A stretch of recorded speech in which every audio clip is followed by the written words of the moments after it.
GameSpeak Podcast episode 253 on Facebook. Hopefully you can see it. But we're about to go live with this week's episode, so let's get it done.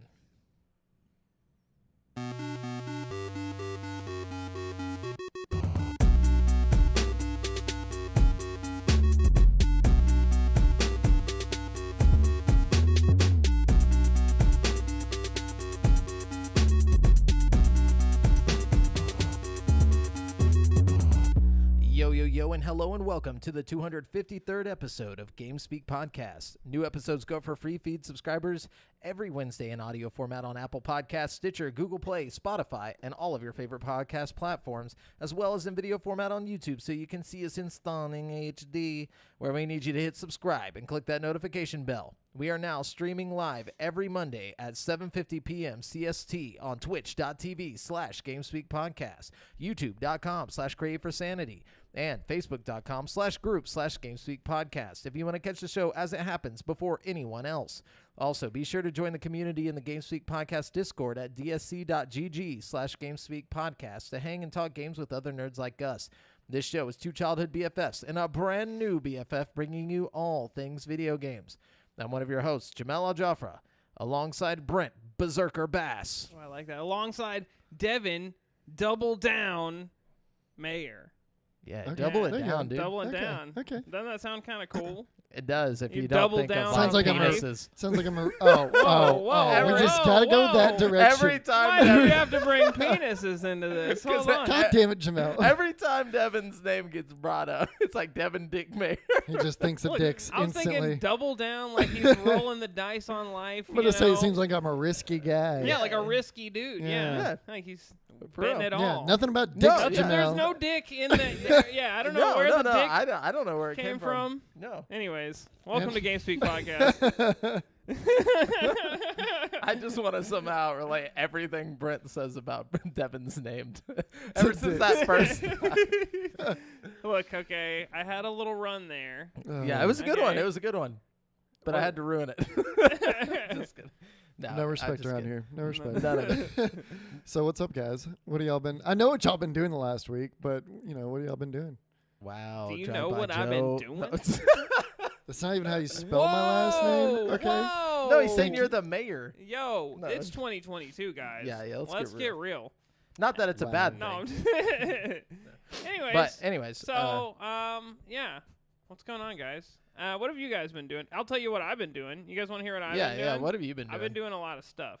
Oh Okay. yeah, you got to tell us about New Orleans. Yeah. How was that? So I went to New Orleans this Yeah, week. I'm glad you. Fucking- Wait, yeah. Speaking, I'm glad you're back in one piece. Yeah, barely. That shit was crazy, dude.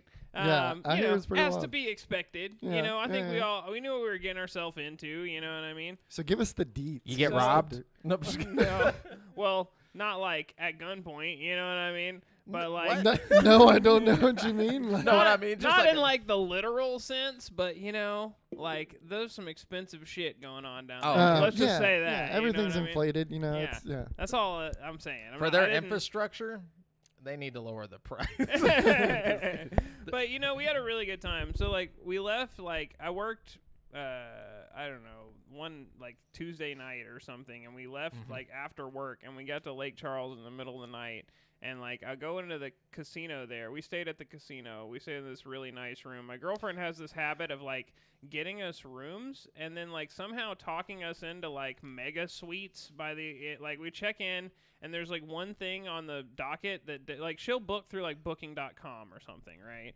And she'll book like a king room and with like a balcony, okay? Yeah. And like we get there and they put us in a king room and it doesn't have a balcony. So she'll go down there and complain like, well, where's our balcony? And she'll show them the thing and they'll end up moving us into like a fucking like suite or something. Like they'll be like, oh, sorry, we'll upgrade you to this fucking mega room, This has happened like more than one time in our relationship. Because, I need to learn her ways. I'm the kind of person that you put me in a room and it's not exactly what I asked for. I'm just like, whatever. Yeah, and I same. just go to sleep, But she, I want her to be happy, so I'll go say, and dude, it's like they'll go the extra mile. They're like, oh, I'm so sorry.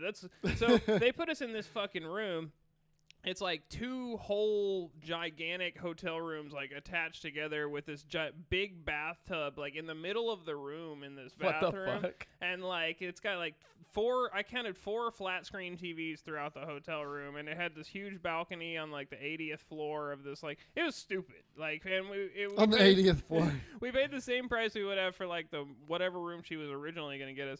So anyways, that was cool. But like we went to the hotel room, and then we went to the casino, and like I could not stop winning, dude. Like I had my lucky Yoshi coin, and the whole way down, like in the elevator, I was like, I got this lucky Yoshi coin. I was like, I'm about to kill it in the casino, kind of jokingly. Where the fuck did you get the Yoshi coin? Out of a Wonder Ball, which is a whole nother story. That's I'm lucky. So, by the way, if you're listening to this and you have any Mario themed coins you got out of a Wonder Ball, especially rare ones that are like not just gold colored, send them my way. I need them. I'm collecting. Why would you want them a non-gold coin? because the silver, the red one, and the green one are like hella rare, and like it's a whole thing. I'm collecting them. That's a world I'm unfamiliar with. That's Yeah, pretty cool though. It's a very niche thing that I'm collecting right now. Wonder Ball Mario So coins. how is it your lucky coin though? So I keep it in my pocket. Good things seem to happen. I don't know. Need to get me one of these lucky So- coins. So I went into the little casino, right? And I couldn't miss, dude. Every time I sat down at a slot machine, it was like bonus games, and it was playing this song that's like free spins, and I'm winning all this fucking money, and it was great. And like, What so casino were you? You were in we're La at the- Berge? We're at the Golden Nugget. the Golden Nugget. Literally, Oh, like okay. you could throw a rock and hit La Berge. Yeah, from where yeah. we I stayed were. at the La Berge the one time I went to Lake Charles. But yeah. It's really close, and we had such a good time. You guys ever want to go out there? I'm down to go. Hell yeah. Anyways, so we woke up the next morning. I won a shitload more money. Overall, we won like maybe $150, $200, like in fucking just playing slots, like before we left the casino. And we only played for like a total of like 4 hours. Like we went in for like 2 hours at night and like 2 hours in the morning. Anyways, won a shitload of money at the casino. Went to New Orleans, and I got stuck in traffic a little bit on the way there, which sucked, you know. That's but to be that's- expected. that's to Lots of be people go in there, expected, you yeah. know. We stayed at this, like, this Holiday Inn Express, like, right on the French Quarter, and it was chaos, man. Like, everything, like, as soon as you got into downtown New Orleans, like, it was just chaos. And we, I GPSed, like, Bourbon Street. And my GPS took me like to a completely different area that Whoa. wasn't Bourbon Street. But fortunately, it ended up taking me right to like the parade route, like right as the parade was starting. Somehow it was just like magic, like it was meant to be. So like me and It's the Audra, Yoshi coin. we watched. It was the Yoshi coin. So we watched this whole parade, and it like took us right to this pizza place. So we got this like dope pizza in front of this like big Lil Wayne head, and we watched this the parade march through and like throw out lightsabers and beads and stuff. Lightsabers. Dude, They've for upped their whatever game. reason, that was one of the things. They were throwing out like miniature lightsabers. It was awesome. Hell yeah.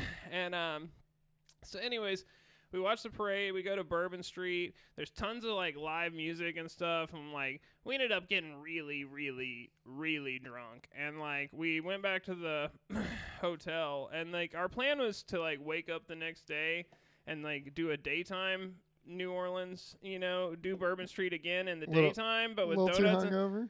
Dude, way too fucking we were so fucking sick the next day. Like, so we just kind of like moped slowly all the way back to Huntsville, you know. Damn. That old long stretch down I-10. Yeah, we had a really good time though, man. Like overall, it was a short but sweet trip. I really Oh, want to yeah. go back to Lake Charles though, and like hit the Gold Nugget again, because that was like that short amount of time I was there was so tight. Like it was a really cool Yeah, experience. I really enjoyed my weekend in Lake Charles. I stayed at the La Berge, and you know I don't know. I'm pretty sure it's the same way with the Golden Nugget, but how those casinos are allowed in Louisiana is that they're technically barges. So with the La Berge, it's like one big octagon, I think, and every time you enter into the gambling area, you're actually stepping onto a barge that is technically over water. Wow, I didn't know that. Yeah, I fun don't- little fact I for don't you. think all the casinos are over water. And No. I'm just saying Louisiana. It's some kind of law because I asked him about it, or I looked it up as to why. You know, it was there's a captain of the La Berge, And I'm pretty sure it's the same. I know, like, back in the day, they had, like, river boats that were, Yeah. like, and they still have the river boats you can go to out there. And Well, gamble. there's some legality that follows to this day with it having to be over water. Really? Yeah. I didn't know that. That's interesting. I'll It have to is. look Fun that little- up. fun little Look fact. into that a And little bit. the Because I feel little like I've town been of- to some casinos that are just in the middle of, like, the city. You know what I mean? In Louisiana? Like, yeah. Or There's they're lots and lots of casinos. they're like in little Louisiana. coin spots, right? No, they're like gigantic luxury resort casinos, like all over Louisiana, like in Shreveport and New Orleans and like Baton Rouge. Well, maybe- and they're like everywhere. Like, I I mean, know there maybe it changed recently. Technically, all of Louisiana is above water, barely. yeah, I No, guess that- if you like, New Orleans is like under. There's like parts of it. That's what I'm saying. Under Yeah, the yeah, sea yeah. level. Technically, they're all there. Yeah. So, but anyways, Devin, what'd you do? A whole lot of nothing. I did watch a show. I watched.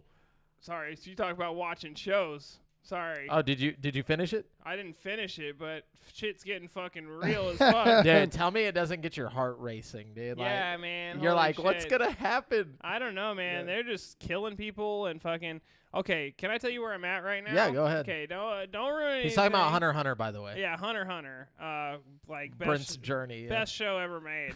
I almost fucking- gave it a chance. Like Bro, you day need to before give it a yesterday. chance, bro. Okay, I'm so it telling says you only right season now. 1, and then it's like 150 episodes. Is that just all the season? It's piled you in? will There's 5. you will wish there was 300 episodes. Okay, Yeah. you'll wish there was 400. But I was looking for the other seasons, and It's You'll- all Funimation- there. It's all on, Funimation- no. Go to Netflix. It's all on Netflix.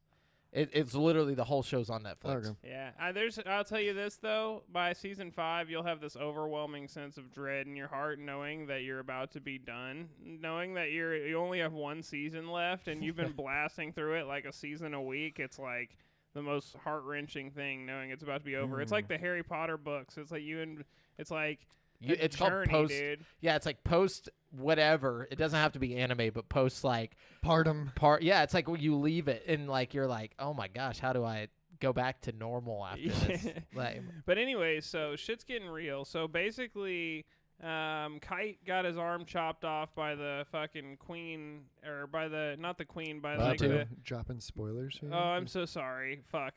I mean, not really. Like, it's like it happens right the fuck away. You meet Kite for like 1 second.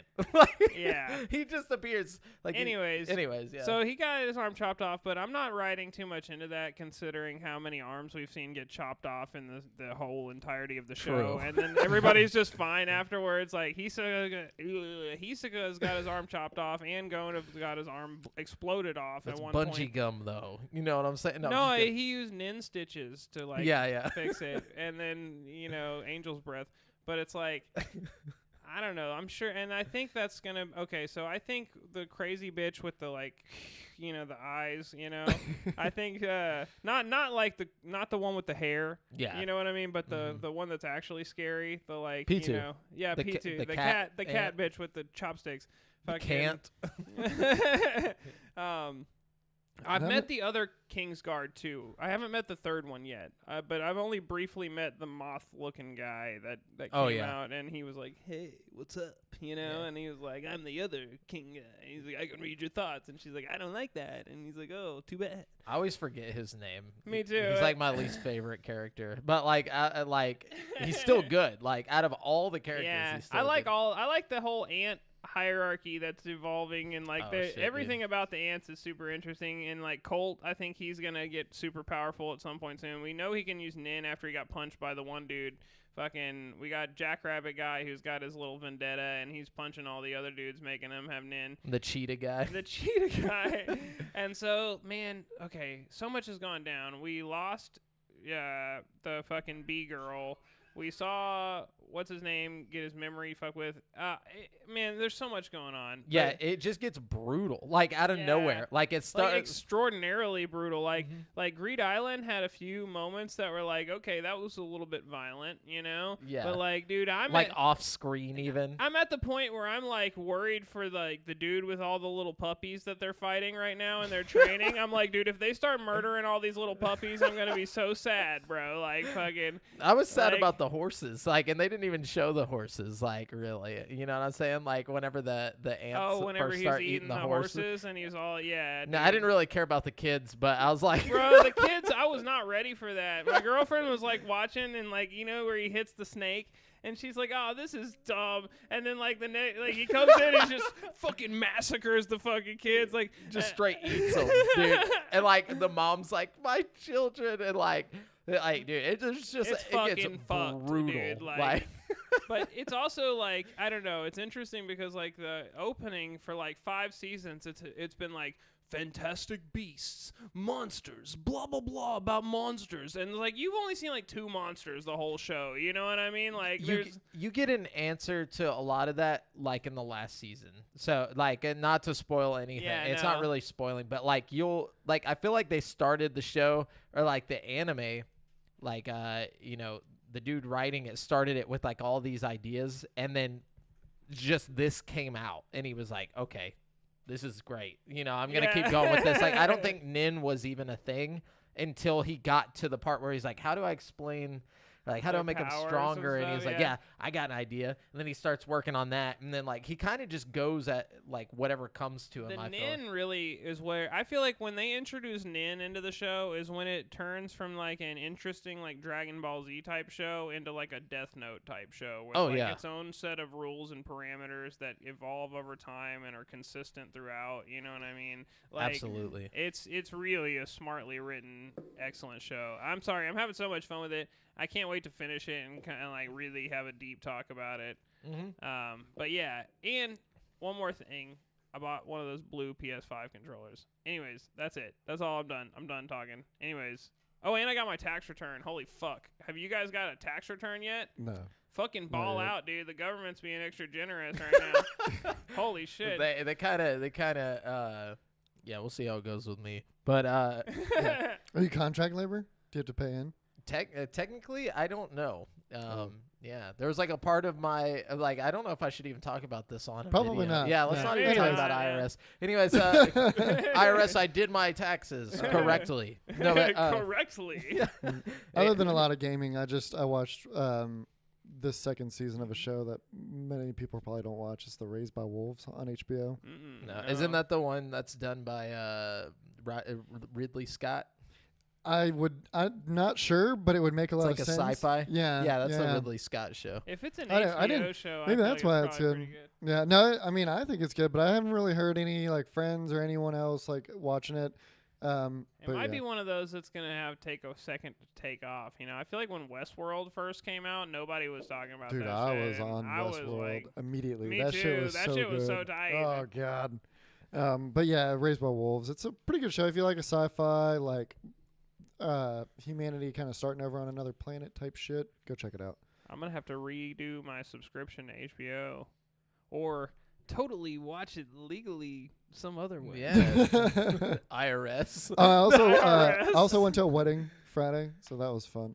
Hell yeah! Congrats to Drew and Rebecca. Yeah. Hey, congrats, Drew and Rebecca. And Rebecca. Gotta give them. They probably never see this, but give them a shout out. Well, still, if they do, congrats. You know. So. Jamel? I did nothing with my life. I did a certain something, but I'll talk about it later. Right. Yeah, most of what I did is in the later segment. Yeah. So stick around. I ate at Chewy's once. That was great. But that's not really something to write home about, other than it's Chewy's. And I will never again eat at Chewy's. What? Dude. I ordered some fucking enchiladas from Chewy's. And it was chewy? No, it was the whitest fucking piece of shit thrown together attempt at some enchiladas that I've ever, and it was to go, so I didn't realize till I was already home how fucking bad these were like prepared. Well, but are you expecting authentic Mexican from Chewy's? I'm just expecting a decent attempt at it. Like this, it was literally like it was uncooked. It was some tortilla. It was corn tortillas wrapped with some chicken thrown into this fucking styrofoam with some sauce poured over it. Like that sounds like they just had and a it was bad fucking day. cold. They're just like, mad at you, dude. It was so bad. Get that creamy jalapeno sauce. Oh my god! No, or salsa. I was fucking pissed. Yeah, one time I went to Chipotle and I got like an ice cold burrito, and it almost ruined Chipotle for me for like ever. You know, I will never I eat asked for Cheers ice again. in my burritos at Chipotle. actual ice. Yeah, like the pieces. Sonic ice inside of it.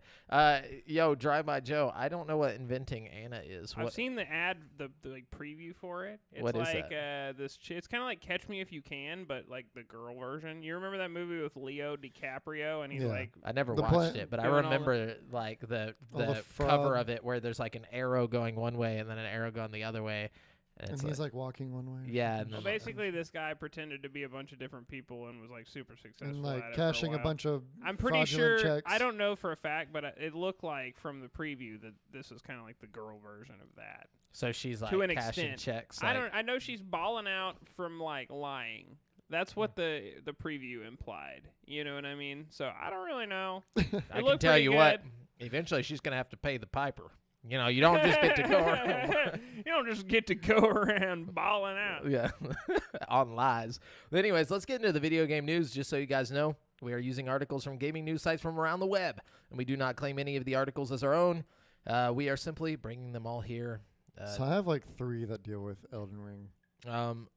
Well, let's There's get to several. let's do the biggest news first, which Elden Ring is, in my opinion, the biggest. But this is probably very important. No. Okay. No. Today is Pokemon's. I was about to say definitely the biggest. Is, Yeah. Well, it's not today. Whenever this was written, which Was was it yesterday? yesterday, Yeah. was Pokemon's 26th birthday, and the Pokemon Company celebrated by sharing a Pokemon Presents that revealed, among other things, that the open-world Pokemon Scarlet and Violet will be headed to the Nintendo Switch in 2022. Man, hell yeah. Yeah. So it says Generation 9 will officially begin later this year when Pokemon Scarlet and Pokemon Violet arrive on Nintendo Switch. This open world game where various towns with no borders blend seamlessly into the wilderness will be an evolutionary step for the Pokemon franchise. We were also introduced to the new starter Pokemon, and they are wonderful, according to IGN. When trainers begin their journey, they will choose between the Grass Cat Sprigatito. Sprigato, bro. It's Sprigatito. Sprigato. It's Sprigatito. No. I'm sorry to kill. Well, but I saw Sprigato. It's Sprigatito. Hold on. The Firecroc Fuecoco, Firecroc. or the Water Duckling Quaxley, which I think I'm going with Quaxley. I'm 100% going with Quaxley. He's There's so no fucking adorable, dude. question, dude. Yeah, he's like a little duck. Like That's my boy. I can only imagine what the evolutions for these are gonna look like. Ah. It's gonna be so fucking cool. Ah. Now, don't get me wrong, all of them are adorable. Sure. Like But come on. Fuecoco is probably the dopiest looking. Like he's like a Bidoof, but like fire. Like and looks amazing. And then we got Sprigatito, which is just like this green, like fucking No, whatever. it the is. fuck I looked. Other sources were saying the Tito. Sprigatito? Yeah, I guess our eyes just like didn't see the Sprigatito. eye. It just doesn't make fucking sense. I I like mean, the Sprigato more. Neither does Fuecoco. Fuecoco. Like for a crocodile. Yeah, I guess It's so. like Fuego, and I don't know where the cocoa part goes. Well, I definitely don't want Sprigatito. I love the derpy little crocodile. I still think Look. Bidoof is the best Pokemon. There's no question that Quaxley is maybe the best Pokemon of all time. Maybe it depends on the evolution. I hope it gets more adorable, but it's like just as powerful as like a Charizard. I hope like, he has guns in some capacity, like Blastoise. You know, like he just grows some kind of guns out of his arm. or snipers. Oh my god! Like what if he just had a sniper A rifle when he sniper got older? rifle. Yes. Yeah. And I like how his hair is shaped into a hat because it reminds me of the ducks that you see that have like the little afro. Afro, duck, You know, yeah. like it's I like hope they he thought about evolves it. into like a royal guard, like a British royal guard with like a hat that's like up here. You know what I mean? And he's like That would be tight. Yeah. Yeah, that like. with his rifle. But anyways, I love Brent's expressions. Y'all gonna watch the video Yeah. if you're listening to the audio. so apparently, other than that, Pokemon Legends Arceus Daybreak update has arrived, which will basically will have trainers investigating mysterious mass outbreaks of Pokemon that are popping up all over the Hisui region. They will also be able to battle powerful opponents like legendary Pokemon and Wardens, adding yet more options to the Pokemon battle experience. And then What's up? Oh, I was just gonna say I haven't even finished the DLC for like Sword and Shield or whatever the other one was that came out. Dude, Arceus basically just got shat on. Like I don't know why they put like Arceus out and then like 2 weeks later they announced like, oh, but here's a real open world Pokemon. Like, why would they do that? Like, I honestly, like, I get it. People were asking. People liked Arceus. No, I know, but I'm saying Pokemon Company just shat on their own game because everybody was calling Pokemon Arceus like a stepping stone. Everybody was saying like, yeah, they're like, it's like a beta to what could be. And then like 2 weeks later, they're like, here's what could be, bitch. And then like everyone's like, fuck, I just spent $60 on Arceus. Yeah, but I mean, like, if you enjoyed the game, like if people are out there feel like they got a fun experience out of Arceus, then I feel like you're just getting 2 games. Back to back. I feel like that's a good thing, like. Yeah, you just took your left step. You can never have too many and now you're Pokemon games, especially if somehow you can transfer your Pokemon to the Pokemon home or whatever, and all your Pokemon can like be relevant in your other games. You can't in Arceus, but you can in this one. Okay. So they are bringing that to this one. Because this one's a mainline game, Yeah, and apparently Pokemon that call Pokemon Sun and Moon's Alola region home will begin appearing in Pokemon Go on March 1st. Until then, Alolan form Executor will be available to catch. It's incredible how relevant Pokemon has stayed over the years, Like, it really is. Especially with how, like, similar every game has been for, like, the past decade. And then just now, they're like, you know what? We're going to switch it up, guys. Like, I feel like they give the people what they want. You know what I mean? Finally. No, but he's saying like just for in the general, the 10 like years. that's how they've stayed so relevant. I mean, people don't want to admit it. People act like they want change, I want but change. like this formula has gotten them so far, with their loyal fan base and new fan base. People are all about this Pokemon collecting formula, but I feel like it definitely could be done better. We see the evolution starting, Yeah, and I don't think it's just the collecting part. I think a lot of people are competitive in the like battling and stuff. Like they just go in, they get the 6 that they want, and then they fucking max them out, and then they fucking breed and do all that shit. But I will say that the collecting aspect, I've only seen it work so well in a few other games, and like Persona 5 and like the Persona series in general wouldn't be the same if it didn't have that Pokemon-esque like collecting aspect about it. You know what I mean? Oh yeah. And I really think that's a big part of like what makes it. You know what I mean? Because that's what makes such a like it's not like a big expansive game. None of them are, even the new open world shit. It's like what makes it feel big is the vastness of like the creatures within the world that inhabit it, and like how you can interact and collect them all and like raise them in different ways. That's what makes Pokemon feel big. You know what I mean? Yeah, for sure. And I feel like without the collecting aspect, it's just not. It's also the mystery of the game. Like it's like, figuring out what each Pokemon does, and where then like live. the world, and all that stuff. Like even in the like Pokemon Snap, 2D ones, the same kind of thing. That's what makes that so successful, is the mystery there. Like throwing shit at the waterfall to see what comes out, or playing your flute to see how they dance. It's charming. That's what it is. It's like a weird charm that you can't get anywhere else. Yeah. But thinking there's a Mewtwo in Cerulean City. Yeah. In that little backyard that you can never get to. Exactly. That's what I'm talking about. I also heard, I don't know if it came out in all the Pokemon stuff, but they're going to be doing they called it an internet anime over Arceus, or about Arceus. An internet anime. Yeah, I don't know. I'm good. So maybe like a little web series, I guess. I'm sure there's like a lot of Pokemon fans that are excited about that. I know like the anime is still super successful for some reason. Like I stopped once, like Brock and Misty were gone, and I was like, I'm good, Yeah, Ash has been 10 for a long fucking time. Yep.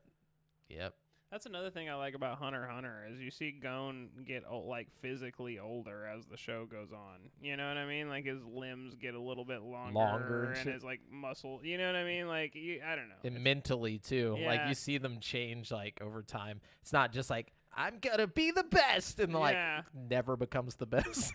Incredible character development for sure. Basic storyline, shit, but Anyways, Devin or Brent, who is it? I can hit it off. All right. Life is Strange 2 developer Don't Nod is planning to release 8 games. I don't know why they specifically say Life is Strange 2.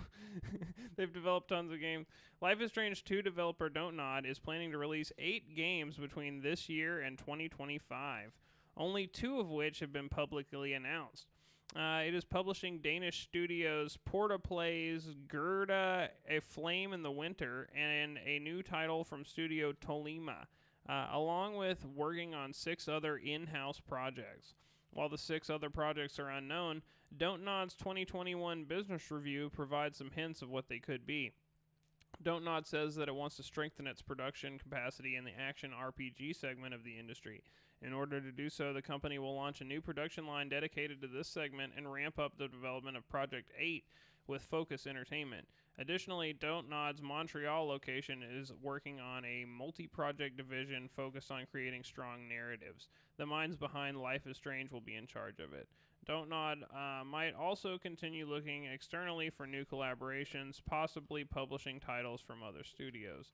So it looks like Don't Nod's expecting to do big things this year and up until 2025. So, that's a lot of games to, say you're going to put out or even publish, you know what I mean? So we'll see how that actually goes. See it to deliver. Yeah, but, if you're a narrative game fan like myself, then you might be in for a treat. Get hype for narratives. No, I'm just kidding. You just become an English teacher. It's making a comeback, man. We got Wolf Among Us 2 coming. We got Star Wars Eclipse coming. It's going down. For real.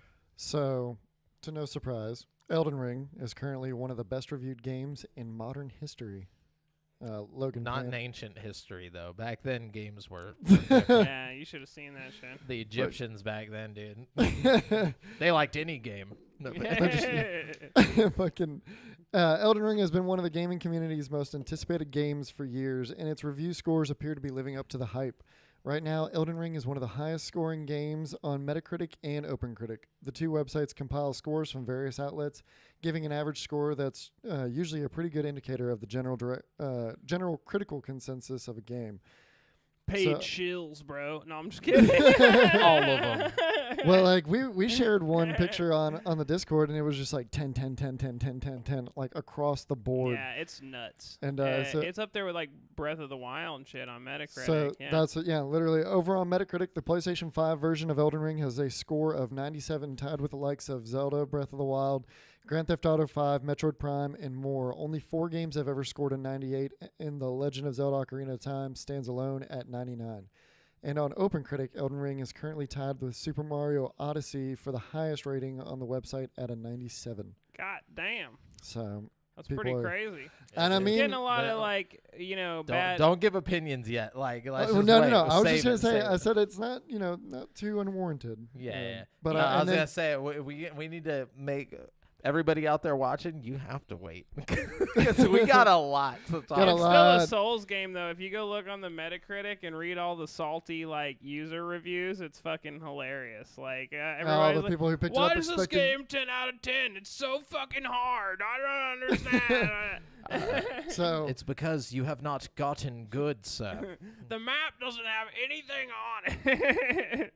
So to back up these ratings, this is a couple days post-launch. Elden Ring just keeps getting bigger on Steam. A article by Ryan Dinsdale.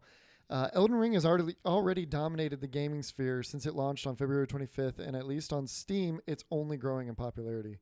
Per Steam DB data, Elden Ring has hit record peak concurrent users every day since it was released. More than 764,000 played Elden Ring on February 25th. Followed by more than 861,000 the next day, and more than 891,000 the day after. Elden Ring's peak concurrent users, as of this article, is 890K, placing it 7th in the all-time list behind only New World, Cyberpunk, Dota 2, Counter-Strike, or CSGO, and Lost Ark and PUBG. It's interesting because it's because of how many 10s this game got from, major news sites and what. The rate, yeah. I feel like people who would have never tried this are going to play it thinking it's this fun, friendly game or And whatever. those are the comments that Brent Yeah, read. those are the people that are like, "What the hell? I bought this for my kid." You know, like, But at the same time, it probably actually will expose like a lot of people to the Soul. I think the Souls games are really intimidating because people say, "Oh, they're so hard," and they are really hard. No, I'm serious. because they say the truth. I'm serious, but it's No, one I of know, those I know. things that it's like if you're willing to like sit down and play it for a long enough time, it's not that it's So- like super. It's not like the hardest. It's not as hard as Yeah. people Yeah. say. I have you a know? lot to say on this, and Like- we'll save it for later when we're Yeah. talking about. Because I'm brand new into the Soulsborne games. Yeah. So or the mean, Souls games. It's just intimidating from an Yeah. outsider's perspective because all you hear about it is how hard it is, Yeah. So it's like you go in thinking like I'm not gonna fucking be able to do this, like. And It's so, also they have a bunch of inside jokes and like all this. Like it's almost like it's an exclusive club that like you're not invited to. And then whenever you get in there, you're like, oh, it's just a bunch of nerds in here, and like it's not that big of a deal. They're just people Yeah. that like to be like, I do something different than you. You know what I'm saying? Yeah, It's like exactly the indie music Yes. listeners of the world, that It's- are like, oh, yeah, sure, you got some good indie songs you're listening to, but you just Okay. like reject all modern music for this. It's know? like, It's oh, did you say Doja Cat? Like, it's like that kind of thing. Like, yeah, I definitely feel that. And when you play it enough, you start to act that way too. You start Yeah. to get like uppity about it. You're like, yeah, I beat that boss. You can't beat that boss. You haven't even played Dark Souls 3? it only took me 3 days and Yeah. 44 attempts to beat that boss. It's understandable if that's like all you play. And a lot of people who play Dark Souls, that's like all they play. Well, it's You know? because you also get a sense of pride from like trying so many times and then finally doing it, Yeah. And So- like it's one of those things. Okay, so the thing about Souls games, everybody's like, oh, it's like, oh, you're just trying and trying until you do it, and there's no real skill involved. But it's like There's if a lot of skill It's involved. definitely a lot of, but that's another thing, like outsider looking in perspective, because like if you take your same character, like Sekiro specifically, I like started a fresh game with like no. Anything. And I beat the like tutorial boss who's like supposed to kill you. Like you have like totally evolved. Like there are a lot of people I was struggling with early game that I like just blasted through, you know what I mean? Like you're completely like Yeah, just, it's not just your level. It's also about like how good you are You're- at dodging or parrying Yeah. or whatever the Yeah. fuck the game mechanic is for that specific Soulsborne. there are people on YouTube who will like just completely naked character with a club like beat their way through the whole, Obliterate it. you know what I Playing mean? on Like- Donkey Konga like fucking drums and shit. Yeah. But I seen a dude beat it on Guitar Hero like oh controller. yeah, I like, saw that too. It's like what the fuck? It's dude? fucking dumb. ridiculous. But Jamel, it's your turn. All right. Yeah, we have a lot more to say on that. Indeed. Later in the currently playing. So, while Valve president Gabe Newell has shared that he doesn't think the company needs its own version of Game Pass right now, or Xbox's Game Pass, he said that he'd be, quote, more than happy to work with Microsoft to get that on Steam, end quote. Speaking to PC Gamer, Newell discussed that despite him understanding the popularity of such services like Xbox Game Pass, he just doesn't see Valve committing resources to do a similar version anytime soon. Quote, I don't think it's something that we think we need to do ourselves, building a subscription service at this time, Newell said. But for their customers, it's clearly a popular option, and we'd be more than happy to work with them to get that on Steam.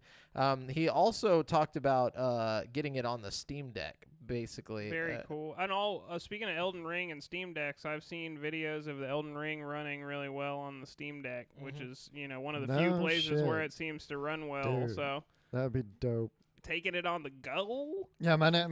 I know I've been saying it for the last 3 episodes, but my neighbor is gonna get his.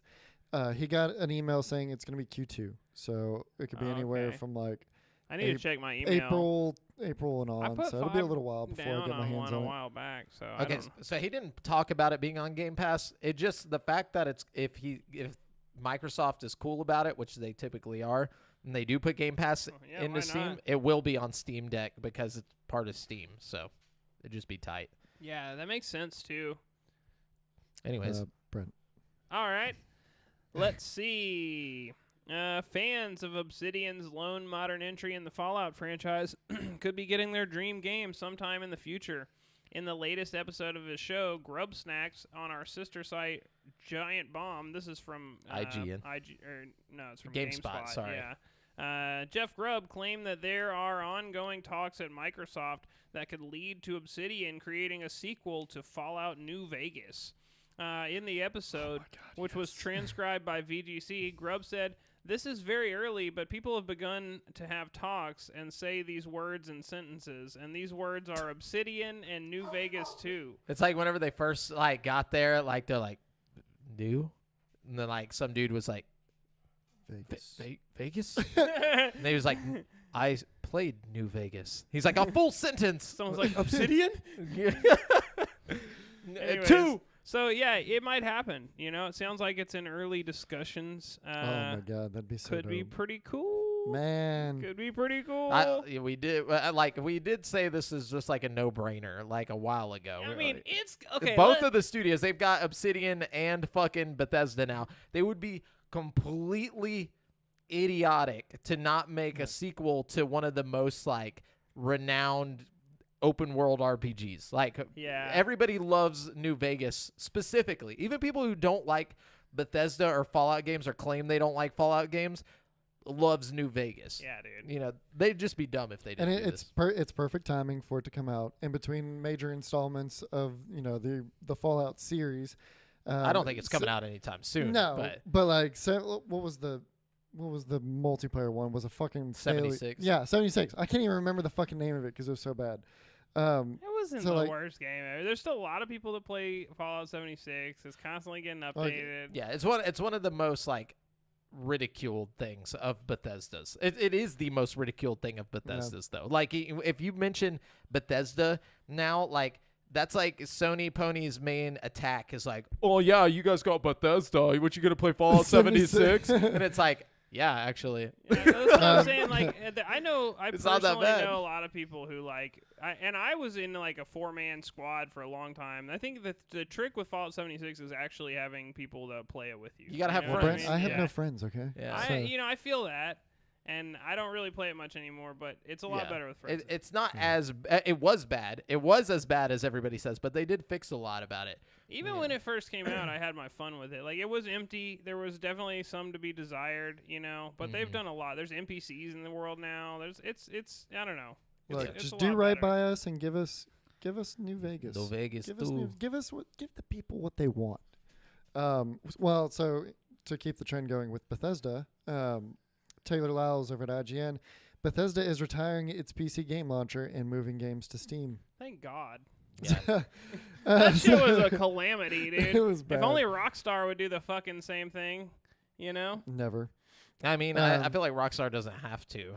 Bethesda, they're owned by Xbox now. They don't Yeah. really have to have their own launcher and shit. I mean, I get that you want to save like the 30% Steam fee store or whatever, but like, come on. Yeah. See, Microsoft now incurs takes on that fee, and like Bethesda's just like, hey, we get paid no matter what. So I'm not even who gonna go cares? into it because it's pretty self-explanatory in the title. So But like Rockstar, yeah, I mean, they're already making so much money. They want to make even more money. It's just so annoying having to get shit through their launcher, like, Rockstar's. Yeah. Yeah. Honestly, I would almost, if I had, I would almost rather buy it on console just to not deal with the fucking Rockstar launcher. You know what I mean? Like, it's atrocious. So, developer Valon Studios announced in a blog post that it's taking over and will self-publish the dodgeball combat game when it enters its second year on the market, coming into effect when the game enters Season 6 on June 1, which is Knockout City. Knockout City Season 5, which begins on March 1st, will have less content as a result of the changes. Quote, not quote, but there won't be a new Brawl Pass, new map, or new ball, and there will also be less cosmetics and bundles.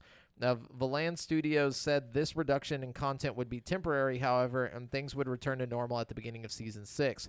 Quote, we're really excited to bring our game to millions of new players around the world by removing the price tag entirely, Valan Studios wrote in the blog post. Quote, we couldn't have introduced Knockout City to the world without the incredible support of EA Originals, but now, as we switch to free-to-play, the natural next step is for us to take over publishing responsibilities and work even more closely with our community. Yeah, this game is going to thrive as a free-to-play game. I definitely think it should have been free-to-play the whole time. From the you get. know? Yeah. How much was it? It's like $20 or something. Yeah. Yeah. And I think what the issue there is that whenever you're being published by like a major studio, they want money. They want money, yeah. Yeah, It's so- not like it's a bad game. It's just it's not good enough to warrant like a entry fee, you know? Like I think if you play it enough, you'd probably get hooked, you know? And then that's why it'd be a good free-to-play game. I think it's free will entice people to try it out, and that's what And people then need, invest you know? money in it, yeah. For sure. All right, let's Brent? see what we got here. After 3 months and a lot of criticism, new patches are coming for Grand Theft Auto, the trilogy.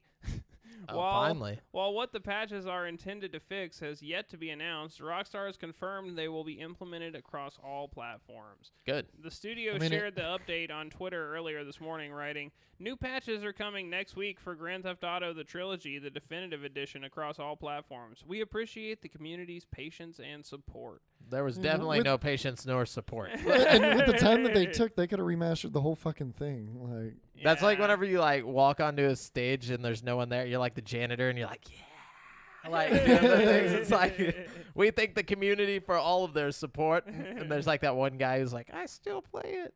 if Yeah, it's not a big overhaul, Yeah. nobody's gonna give a shit. What if they did I mean, they like, fixed most of the like game-breaking stuff pretty early on already. You know, hopefully this like really changes some fundamental shit. Like, cause I can't imagine what more they would do really. You know what I mean? Like, make the rain not, like fall? that's what I'm saying. Definitely, Yeah. they Fix fixed the They rain. fixed the rain a little bit. Like, it's not as bad as it was. Like, I but know it's there still was pretty- like one glitch where like you'd be driving in your car and like it would slowly get like bigger and bigger, like and stuff like that's that. fucking awesome. Yeah, it's just weird shit. I like that one. The store signs will be fixed. No worries. Right. Devin. So, just when we thought we weren't gonna be dealing with him no more, the bastard Bobby Kotick. Oh no, that bastard. It's So- Bobby Kotick. So Ryan Dinsdale over at IGN, Activision CEO eligible for over $22 million in stock bonuses if work culture improves enough under Microsoft ownership. Hey, my man, God. if you fix all this shit that you fucked up, like we'll give you $22 million. So Activision CEO Bobby Kotick could be given $22 million in stock if he improves the company's culture under Microsoft ownership. One section of a regulatory filing spotted by Axios states that Kotick, who reportedly kept alleged internal sexual assault and harassment allegations from the board for years, will receive the bonus if he achieves, quote, transformational gender-related goals and other commitments. He's like, End all I quote. gotta do is stop slapping asses, and I get $22 million. Sign me up. What a oh god! Kotick announced in October 2021 that he was intending for his base salary to be reduced from $875K to a California minimum of $62K until progress was made after a group of shareholders and more than 1,000 employees called for his resignation over the allegations. It's a lot of employees. I That's feel like a there was like lot. Yeah. 25 that were like, yeah, he's not that bad. You know? Hey, Man. Bobby! You know, He's just like slapping all Bobby. their asses as he walks by. I really You ain't thought gonna say nothing, right? I really thought Microsoft was going to do right by this, but okay. I mean, that's not Microsoft. No. That's Yeah, doing they're it. not they're even just- in charge yet. No, You know? yeah. He- and Who's to say they what already they'll said. do? Phil Spencer already said that he'll be leaving as soon as they take over. That's like already been said. Phil Spencer's like, Well, no, I mean the opening statement though is saying that under Microsoft's ownership, What? But Yeah. Phil Spencer already said he was Activision leaving. Blizzard CEO Bobby Kotick could be given $22 million Yeah. in stock if he improves the company's culture under Microsoft Oh. ownership. oh, Bobby's not Wait a going minute. nowhere. No, that's implied. That is a straight implication that he is staying and will be under Microsoft Got you ownership. for 3 years. Hold on, I little want to see what man. Phil Spencer said because I remember we talked about Yeah, this on I the do show. too. Yeah, and we were all happy that Phil Spencer was going to be, doing something about him. Yes. Okay. Reportedly started Activision talks after explosion. So look, Microsoft initially stated that Kotick would remain in his position following the acquisition, but later said it was unconfirmed. He'll remain CEO through Microsoft's 2023 fiscal year, which ends June 30th. So during that time, if he brings it up, apparently, then like he has that option. But yeah, so he has like a contract where he's basically there till 2023. God, and he's gonna make so much money. So much money, but. You know, I mean, oh darn! What's so hard about just fucking promoting a good do culture? That like, anyway, yeah, it's that like gender like stuff. So he's just gonna like hire a bunch of women and then be like, "You guys are doing great," and he's gonna like go in his office and like never come out because if he did, he'd start slapping. Yeah. They have to like keep him in a cage. He's like, "I can't stop." Bobby, no. Bobby, no. Oh my God. Then makes all the money back he cut per year with the bonus. Oh, Yeah. God. Okay, so since Xbox and Sony have been, acquiring all these studios, it seems like Nintendo wanted a little piece of the pie. That was gonna be Nintendo has acquired long-term partner SRD, a programming specialist it has worked with for almost 40 years. SRD, short for Systems Research and Development, has worked with Nintendo since 1983 and even had a hand in making the original Super Mario Bros. And the Legend of Zelda games. The acquisition was announced by Nintendo, which says it, quote, will serve to strengthen the management base of SRD and secure the availability of software development resources for Nintendo. Unlike its previous acquisition of Next Level Games, developer of Luigi's Mansion 3 and the upcoming Mario Strikers Battle League, SRD doesn't develop its own games, but instead assists in the programming of other studios' titles. This means it's unlikely we'll see major new announcements as a result of the acquisition. It will instead increase Nintendo's development efficiency. No figure was shared regarding the cost of the move, but Nintendo noted that the acquisition will only have a minor effect on Nintendo's results. So, yeah, it's not a big deal. This is probably Nintendo trying to keep themselves from falling into, like, a trap where they can't move enough units like PlayStation or Xbox this past, you know what I mean? Yep, for sure. Brent? Okay, let's see. Read the news, Brent. This is a super long article, but basically just equates to Elden Ring is out, and it's not got a very stable frame rate on most platforms. Mainly So, PC. Mainly Quiet, Brent. PC. 10 out of 10. 10 out of 10. 10 out of 10. But apparently there is a way to achieve a steady frame rate. If you have a PS5 and you play the PS4 version on your PS5, it will achieve the solid 60. But you'll that's have kind a of a few given, things, yeah. you know. Hey, If you play a weaker version of the game on a more powerful console, you'll be able to hit the 60 frame. apparently it's having a lot of trouble on most So, computers. Like, there's already been there was a small patch put out to help with this that's gotten it running a little better. I personally have had great experience up until today for some reason, but the game crashed out pretty bad, and I didn't restart my computer, so that could have been something to do with it. uh-oh. Yeah, for whatever reason, when I'm playing, if I Alt Tab and go to and click on Discord, it just like done crashes out. Damn. Yeah. But other than that, like I never got any of the bad frame rates except for a little bit of like lag rendering because there's a lot of foliage and stuff, and I've got Lots of grass. There's lots of grass. lots of grass. Lots of Lots of jiggly trees. trees. What's interesting is like on the consoles, there's almost every game on the modern consoles has like a performance mode and like a resolution mode. So the performance mode will target 60, the resolution mode will usually target like 30, 4K. You know what I mean? Yeah. So like this game is no exception, but the resolution mode has an unlocked frame rate, so it'll go a little bit above 30. It'll like go between like 30 and 40, you know what I mean? Yeah. But then the performance mode will like dip below 60, so most of the time you're sitting in like the 50s. So there's That's how like, it is on PC. yeah, so there's no like real good middle ground there, you know? I don't know why some of our buddies in Discord were having a really bad go of it early on. Well, his graphics card wasn't that good, and then it fried. Right. Yeah, it just shot the bed. That's But right. so he was having like invisible enemies and stuff. Like it calls for like a 1070 or something. 1060. 1060 is the 1060 minimum. is the minimum. Yeah. Yeah. I've got. My 2060. I'm running it 4K medium. Yeah, I'm running 4K. I'm running 4K high, and it's fine. Yeah, we know Jimmy. 2080 Ti over here. I don't know if you guys know about that. Yeah. Yeah, no, but running it, it doesn't matter if I change the resolution. Like I'm running 40ish to 60. Like that's what I was saying. It doesn't seem to be tied to resolution It's not. specifically. Like it's No, some kind of weird bug in the game itself. Like I've seen like clips online of like when enemies come on screen, it'll do like a judder. Yep. you know? Because that's what I was talking about with the late rendering wondering. Yeah. It's just And they'll fix it. And they already put out a statement apologizing, saying that is their number one focus right now to get stabilization fixed. Yeah. All right, Devon.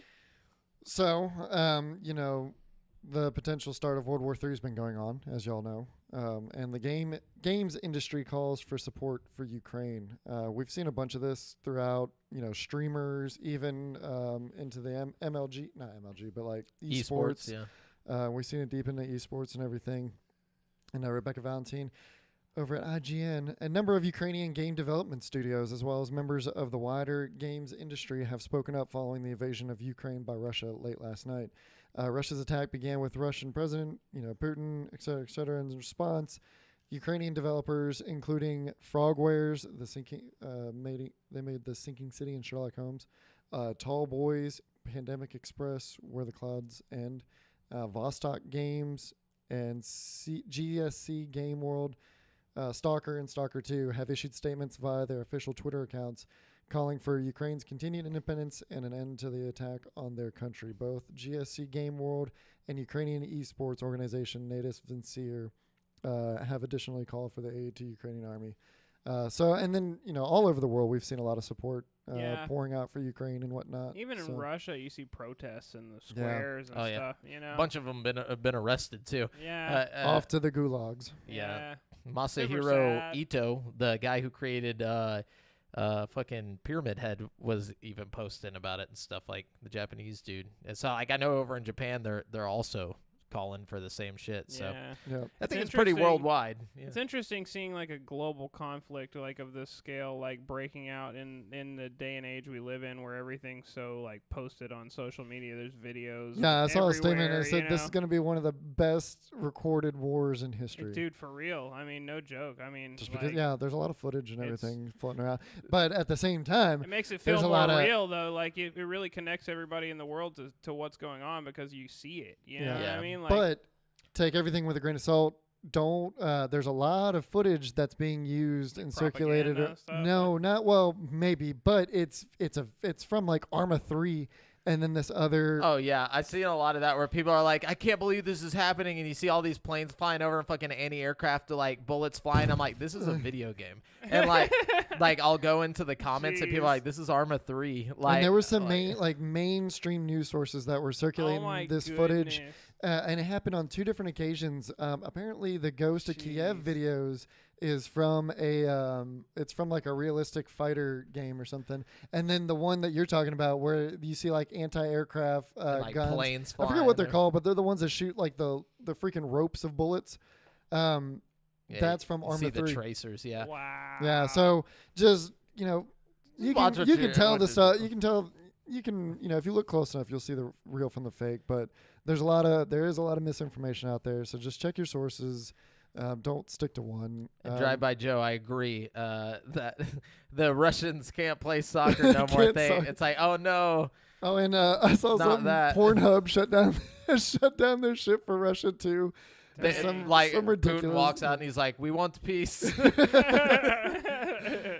Like in Pornhub doing their part. Damn, dude. All those Russians over there just not having nothing. No soccer and no Pornhub. Man. How do they live? Damn. Anyways, yeah, so what were you going to say here? Original story. So the typical annual Call of Duty release plan for 2023 has reportedly been delayed into 2024. So this is the first time in like 10 years that there isn't going to be a Call of Duty every year. It's longer than that, actually. It's like 18 years. Yeah. Wow. So yeah, let me see. It says that the annual Call of Duty release has traditionally been one of gaming's biggest moneymakers, typically topping sales charts in the U.S. at launch and remaining in the top 10 year-round, with a massive sales gap now looming. Activision is reportedly working on other projects to fill the gap, such as ongoing content for 2022's Call of Duty release and a separate fixing their culture. Oh, yeah, that too. Yeah, he was like, oh, well, got to make the money. But yeah, so yeah, it's been a while. But then apparently IGN reached out to them for, a comment, and they said We have an exciting slate of premium and free-to-play Call of Duty experiences for this year, next year, and beyond. Reports of anything otherwise are incorrect. We look forward to sharing more details when the time is right. So they followed up with Activision to ask if this was a direct denial of the claim. Oh, there was a claim, I guess, from Bloomberg. The statement... with a statement on the report that 2023's Call of Duty release was being delayed. Oh, okay, so... I guess this might not be confirmed or something, but it was from Jason Schreier. He was the one who put this out from Bloomberg. That's where he works now. But the Bloomberg piece specifically said the typical major November Call of Duty release in 2023 would be delayed to 2024, and that was their response whenever IGN asked them if it was true. So maybe it's not true. I don't know. I wouldn't doubt it because then they just brought back in whatchamacallit, Sledgehammer. Yeah. So they've got all three of their developers back in it. I think it depends on if they can get Warzone 2 up and running by that time. Well, supposedly Infinity Ward's been working on the installment that's going to come out this November. Yeah. And it'll come with some new iteration of Warzone, supposedly. Hopefully they have an updated one for like Xbox Series X and PS5. You know what I mean? Yeah. Because it's just the PS4 version and the fucking Xbox It's version. not upscaled at all? I mean, it's a little bit. Like, it takes advantage of, like, what the Xbox One X and the fucking PS4 Pro would be able to do. So it's like, Are you talking about for Warzone? For Warzone, yeah. So it's capped at 30? I think, no. So, like, frame rate-wise, they've unlocked it to, like, 120 or something. So you can go up pretty high. But, like, resolution-wise, they haven't, like... It's not, like, completely remastered. It's not, like, you know. Same with Apex. The only, like, free-to-play shooter that's, like, completely, like, redone for the new consoles is fucking Fortnite. I mean, technically, you don't really have to I have a great redo them. Because, I mean, like, their PC games ported over. I'm just saying they could look a lot better. Like, you bring up fucking Modern Warfare. I mean, you know. Warzone on PS5, it could look a lot better, you know. I thought it looked good on the Series X, or at least in 4K on the Series X. That shit looks fucking good. It's probably just the auto HDR from the fucking Xbox Series X. You know what I mean? You're probably just seeing it with all the colors and stuff. You know? Maybe. Like, I bet it could still look a lot better, you know? That's interesting. I thought it was updated. I've been out of the console realm for a minute, so I don't know. Xbox Series X is like the main draw is that auto HDR. It's the same with upgrading to Windows 11 on your PC. You get that auto HDR. It'll make all your shit look better, like everything. Like, it's crazy. It's actually like insane how much of a difference it makes. Like, because I was playing like Hades on Xbox Game Pass, and like I played it with the auto HDR turned off, and I like switched it on, and it's like everything's more vibrant. Like the reds are like popping out of the screen. It's crazy. Like, oh damn, I really didn't understand that. But Drive by Joe said, think we will see bigger and better kill streaks in Warzone 2 since it won't be a thing in the yearly release. Kill streak. Yeah, what do you mean by kill streaks? Just like the ones you can find on the ground. I guess we can only find 3 different types, or 4 if you consider the bow. Talking about like airstrikes and stuff like that. Airstrikes, cluster strikes, and UAV, and then you have the bow if you want to. I mean, and then they have that one now that you can like stand out in the gas, like it like is that a makes kill streak, a little though? circle. You pick it up like that, right? Yeah, well, it's more of a equipment. Oh, it is equipment. You're right. Yeah, I don't know. Then what else could they do? Like maybe a nuke? Dogs? Dude, give me a fucking Predator missile again. AC-130. Yeah, that would be sick. That would suck to get fucking singled out, though. Like He said AC-130s. No, they will never put AC-130s in a... No. Because somebody gets an AC-130 and they're wiping out several squads. Like... I like it. Like full squads. No, but people would you bitch could about like it. make something to like deflect it. You know what I'm saying? It's fucking Warzone. It's not realistic. Like there should be something that you could do to like anti AC-130. Maybe you just have like a time limit with it. Like it goes away after a certain amount of time. It always has a time limit. But you give an AC-130 to someone for 5 seconds and you can wipe a whole. You can wipe at least take one out the full whole squad. team. Yeah. I think it'd be way too overpowered. Or make it weak. Make it like not work. You know, like in certain ways. But then why put it in? Or at make all? it just super rare, like fucking, you know, like you can only get it, like it's a random like supply drop like thing that you can only get from a random supply drop, and it's like really, really rare, you know. Jaiba just said hide. LOL. 25K price limit. Yeah. That's pretty. Yeah, that could work. Yeah, that's what I'm saying. They put like 50K on it. Yeah, make it purchasable, but only $50K. Then you'll really know who the hackers are. Right. If you make it $50K. Anyways, Brent. All right, let's see. The news was shared with little fanfare via a PlayStation blog post, but it's actually a rather notable step into uncharted territory for PlayStation Now, as Shadow Warrior 3 will be the very first day one launch title on Sony's streaming service. This is certainly a great opportunity for subscribers to play Shadow Warrior 3 at no additional cost, blah, blah, blah, blah, blah. Basically, they're doing a day one launch on PlayStation Now. It's not like the most epic day one launch or anything, but it implicates that Sony is testing the waters on day one releases on PlayStation Now, which they've previously said they're not going to do. what game is this though? Shadow Warrior 3. Is that a It's like a first-person ninja game. I don't know. I don't think it's exclusive, but it is a day one release, which is interesting. Yeah, what they said they're not going to do first-party day one releases. They didn't say that they're not going to do day one releases. That's the first-party shit that people want. I don't know if it's first-party or not. It might or might not be. Shadow Warrior is definitely third-party. That's coming to Xbox and Switch, I bet. Or at least PC and Xbox. Either way, this is a first for them. And it's interesting. It's a step in the right direction. You know what I mean? For sure. They might have, I don't know, picked the wrong title to see how well it's going to do, because I don't think many people are really going to be interested in Shadow Warriors 3 to begin with, so it's like... Because I know what Shadow Warrior is. That's like it's kind of like Unreal Tournament type. It's not like a terrible game. It's like a first-person, ninja game. I don't know. They're, okay games, I gotta look that up. Wasn't it like a... Or like a Unreal Doom Tournament or something, like Doom Eternal or something, kind of, but with a ninja theme. I know it's like an arena shooter. I thought, or that's what I thought those were, from back in the day. I remember Shadow Warrior 2, kind of. Wow, I like how you try to look up images of it, and it's just all hand drawn shit. Just fucking show me the game. Anyways, it says it's an upcoming first-person shooter game developed by Flying Wild Hog and published by Devolver Digital. As the sequel to Shadow Warrior 2, the game is set to be released for Windows, PS4, and Xbox One, but not the newer consoles. I'm sure it'll come to the newer consoles. That'd be weird. Yeah, that's that's one of the reasons why they're okay with just throwing it on PlayStation Now. Fuck it. Yeah, maybe they'll get more people playing it there, actually. But anyways, who's next? So it would be Devin. Yeah, and oh boy, this fucking article.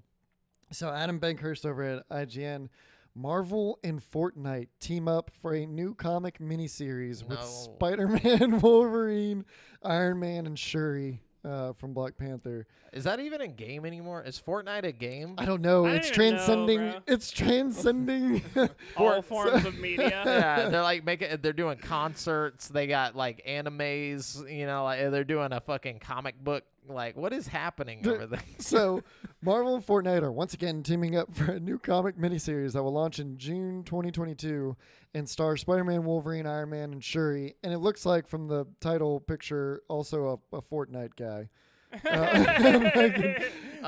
Some Fortnite dude. Unnamed Fortnite character. I think, yeah. So, as detailed on Marvel.com, Fortnite X Marvel Zero War follows 2020's Fortnite by Marvel Nexus War Thor, and has our heroes on the hunt for a crystallized fragment of the 0 point that was sent to the Marvel Universe. Spider-Man and Wolverine will team up with Shuri and several fan favorites from Fortnite to find this zero shard. There's fan favorite characters from Fortnite? I guess. All right. It's so fucking... The fucking panda guy? Yeah, this shit's on crack. With the power of Spider-Man... It's who's got the abilities of a spider. Wolverine, the abilities of a fucking he can just come back to he can't die basically. And then we have fucking Fortnite guy. He can build. He can dance really fast. He can respawn. Dude, yeah, I wonder if they will give him some building powers, though. That'd be fucking hilarious. They'd be like, quick, cut down this tree. They're like, watch, Wolverine's going to slice down a tree, throw him some logs, and he's going to, build some shit real quick. Just kill me, dude. Jesus Christ. Oh, my God. Chung Lee dumb thick. Right. That's what Drive-By Joe says.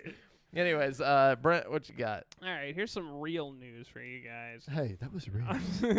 Are you ready for Lego bicycle kicks and massive Lego riots after a controversial red card? 2K Games is hoping so. What? Having reportedly secured the rights to adapt Lego into a variety of sports and racing titles. The first of these is apparently coming this year with a very experienced developer in charge. According to VGC, 2K Games signed a new multi-game partnership with LEGO that will see the company producing a number of licensed titles, the first of which are a soccer game and an open-world racing game. Ooh. The soccer game planned for this year is reportedly being developed by Sumo Digital, while the racing game is in the work at 2K's own Visual Concepts studio. Dude, they need to take both of those games and join them and then make a bigger just Lego universe that people could go fuck around in. They tried that. Lego World. Do you remember that? That was more of game? a building one. Okay, Lego- True, but it was like a open world like I'm Lego. talking about doing like legitimate games within a game and have like almost like an MMO style. that would be badass. I definitely dig what you're putting down there, like a fucking But A like Lego a- City, dude. like a rec room, but like Legos. Lego City, yeah, just call it fucking But Lego look, City. dude, I'm excited about this fucking 2K Lego open world racing game. That's all I'm saying. Are you It better fucking be called Lego Racers World. It's gonna be like fucking Horizon, Lego World but Racers. like fucking Yeah. with Lego cars and shit. That's gonna be tight. Well, that was a thing But also in Horizon 4. multi-sports Lego deal. So Lego baseball, Lego Hockey. Hell yeah. There's all kinds of Lego sports. Lego that would UFC. Be tight. Lego, dude, what? That would be so stupid, but Just also break off their arm. Imagine like a little Lego version of your favorite UFC fighter doing their thing, like with a like he's doing the Conor McGregor walk, like Everyone he's a just Lego, rips you that know? Lego into pieces. breaks his leg. He's like Yeah. little X's in his eyes when they get knocked out. Like Wait, how'd that go? that's the Conor McGregor I leg like it. broken Lego. Yeah. Oh, that's fucked. Yeah. But yeah, no, I'm all down for the Legos and whatnot. Yeah, Lego basketball. Yeah. You could do like a whole midway type like sports thing where it's just wacky sports, but like just Wii Sports with Legos. yeah. Yeah. Lego football could be fun. Anything Lego. Any could Lego, be- yeah. Yeah, I'm about it.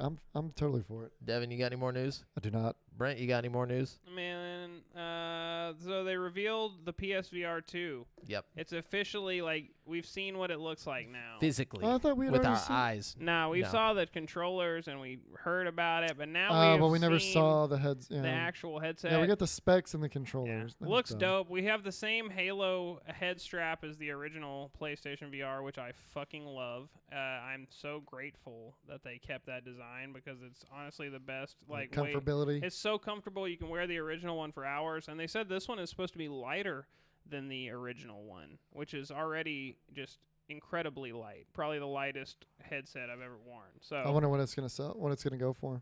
whew, that's the real question. When the first one dropped, it was $399. I'm about to say. I'm guessing. $4.99. But I think they're going to have to compete with Oculus. And I think in order to compete with Oculus, you're going to have to be at like a $300 price point. I really think $299 is It's I'm going gonna to be s- $3.99. Yeah, I'm saying no lower than $399. There's no way they would make it lower than the first one. Like I don't know, they're man. putting new tech into it. I mean, and all I that agree stuff. with you on needing to compete with Oculus, but at the same time, this is Sony we're talking about. it's going to Yeah. be a You'll dope get headset. you'll get a second job. I mean, we're talking about this is going to definitely be like better than the fucking Valve Index in my opinion. You know what I mean? Like it's got a super duper high resolution. The only thing it's losing in is field of view, and the field of view is going to be wider than the original PSVR, which is already What's 10 FOV? degrees wider than the Oculus. Do it. Oh, it's What is it? 120.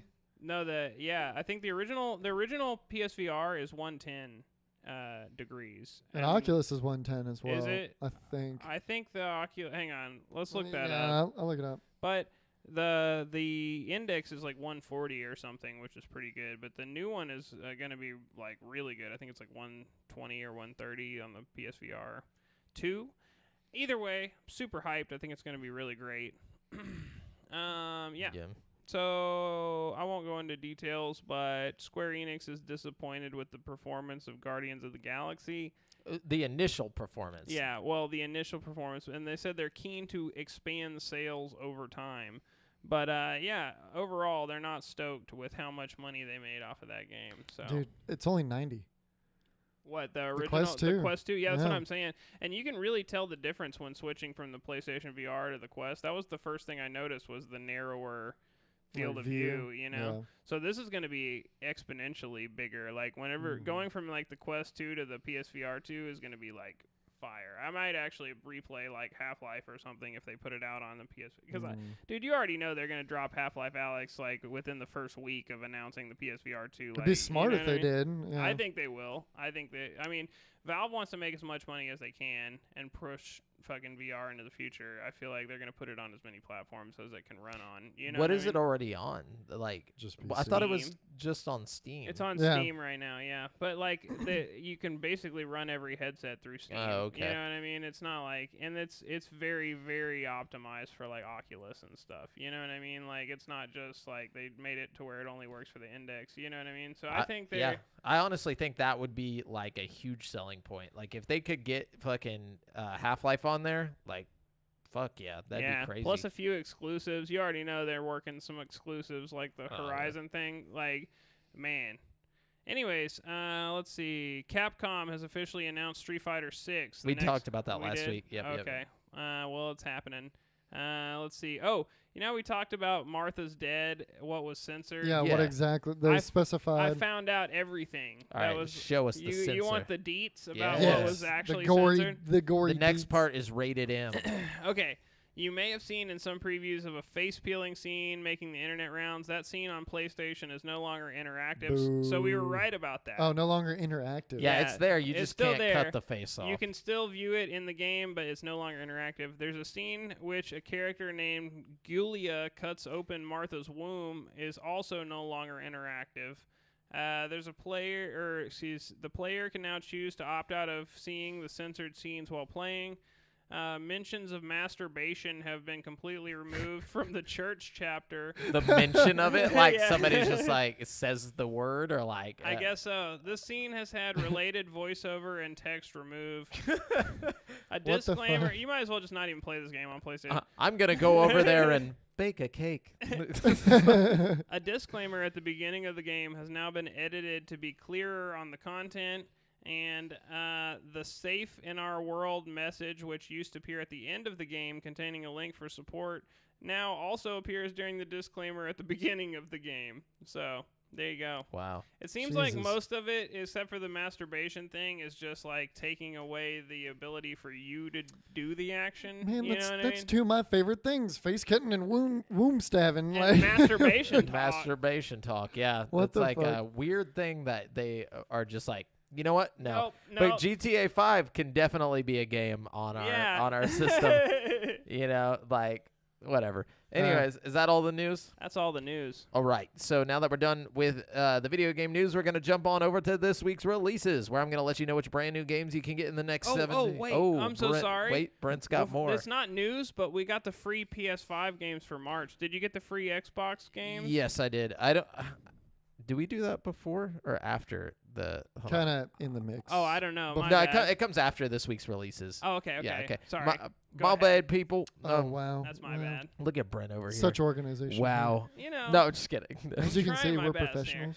Look at Brent trying his best. Look at just no Leave matter me what you say. I do not want to fight. What does he say? He's I want no trouble. I want no trouble. Anyways, this week's releases. First, we got Aperture Desk Job coming to PC on March 1st. Couldn't find a price, but made for the launch of Valve's Steam Deck. Aperture Desk It's a Job. free-to-play thing. Oh, it's free to play? Yeah, I Okay. saw that. So, free to play. Aperture Desk Job puts players in the lightning spanked, endorphin gorged world of sitting still behind things. And then we have Battle Cry of Freedom coming to PC on March 1st. Couldn't find a price, but Battle Cry of Freedom brings brutal real-time first and third-person combat set in the 19th century America, presenting players with the opportunity to experience the American Civil War as either the Union or the Confederacy. I don't know if that's a game that people are going to want to play nowadays. And then we got Conan Chop Chop coming to PS4, Switch, Xbox One, and PC on March 1st for $19.99. Conan Chop Chop is the most epic and realistic stick figure game ever to be set in the world of Conan the Barbarian. What the fuck? Thus, there will be an excessive amount of gore and flying limbs. Then we have Elex But they're 2. stick figures. Yeah, I watched a play or like some gameplay. It looked horrible. We got Elex 2 coming to Xbox One, Series S and X, PS4, PS5, and PC on March 1st for $59.99. Explore the planet of Magalan. Magalan? It's like, anyways, with unprecedented freedom. Using your trusted jetpack to traverse the map and even fly in the action RPG. Sci-fi sequel, Elex 2. Dive into a huge, handcrafted, completely unique world with multiple factions. Hell yeah, MAGA land. Make America That's great, what I'm saying. baby. Hell yeah. A complete land of freedom. That's what it says. No, I feel like they totally did that on purpose. Then we have Far Changing Tides coming to Switch, PS4, PS5, Xbox One, Series S and X, PC, March 1st for $19.99. Far Changing Tides is an atmospheric vehicle adventure that follows the emotional journey of a boy and his ship as he embarks on a voyage to find a new home. Sail stormy waters, dive unknown depths, and explore forgotten ruins in a beautifully realized flooded world. Okay. Then we have Pathfinder, Wrath of the Righteous, coming to PS4, PS5, Xbox One, Series S and X, March 1st for $49.99. Pathfinder, Wrath of the Righteous is an enormous isometric RPG that builds on its predecessor with a lot of depth and a strong turn-based combat option. Then we have Shadow Warrior 3 coming to Xbox One, PS4, PC, March 1st for $49.99. Shadow Warrior 3 launches the offbeat first-person shooter, the series to the next level with a seamless blend of fast-paced gunplay, razor-sharp melee combat, and a spectacular free-running movement system. And then we have 35mm coming to PS4, March 2nd for $9.99.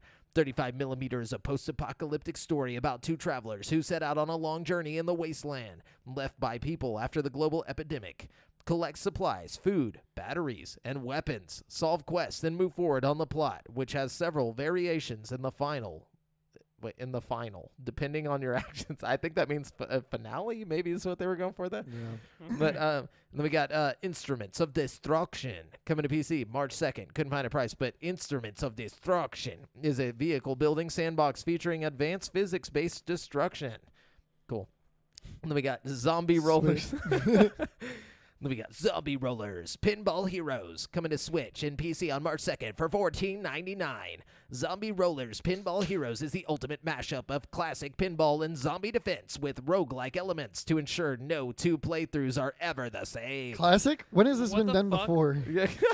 Shoot, slam, and Classic smash your mashup. way through hordes of adorkable zombies. Dorkable.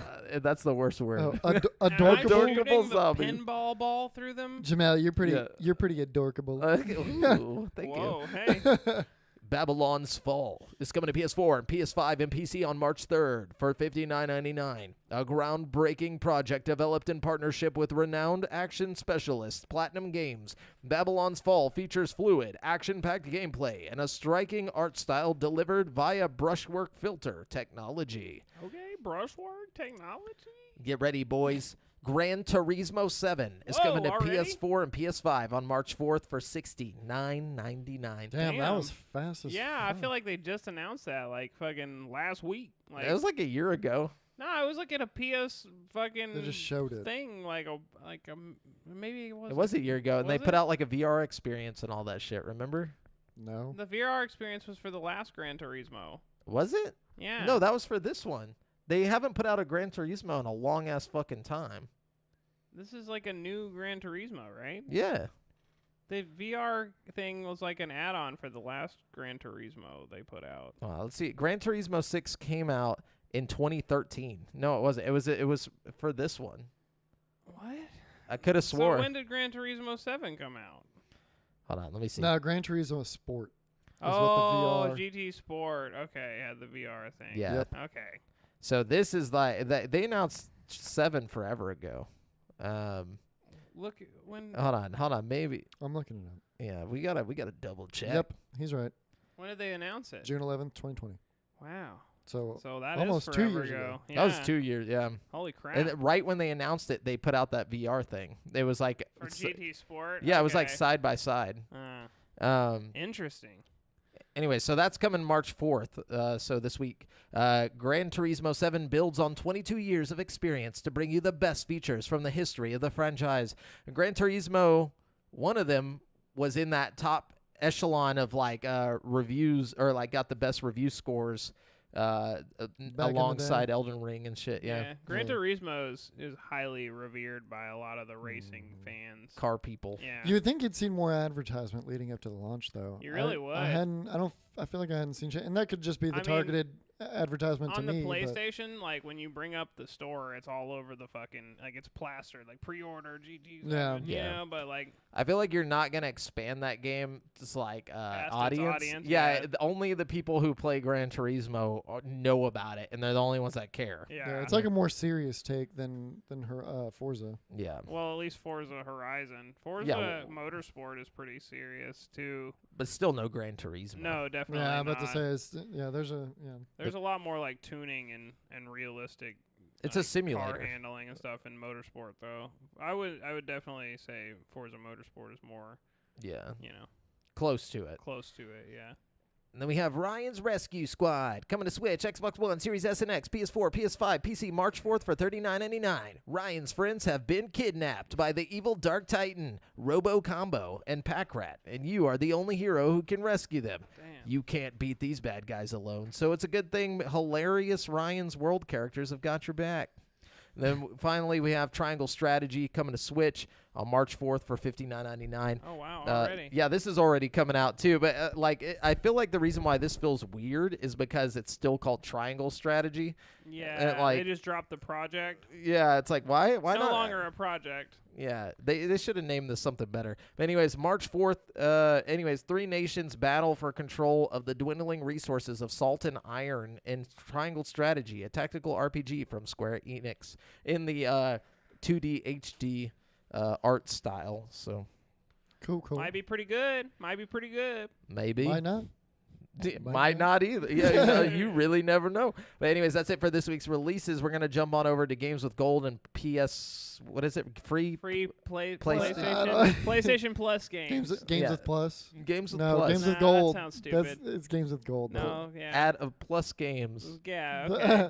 Plus games. The games you get when you have the PlayStation Plus. So Games with Gold, you're getting the Flame in the Flood coming March 1st through the 31st. Street Power Soccer from March 16th through April 15th. Fuck yeah. Sacred 2 Fallen Angel from March 1st to the 15th. And then get ready for SpongeBob's Truth or Square coming from March 16th through the 31st. All right, Brent, what you got over on PlayStation, dude? SpongeBob's Truth or Square? Yeah, try and beat that, bitch. That shit kind of goes hard. Okay. Nah, PlayStation's always got something good, though. Yeah. It's their little thank you for choosing PlayStation, and despite of Xbox having amazing Game Pass.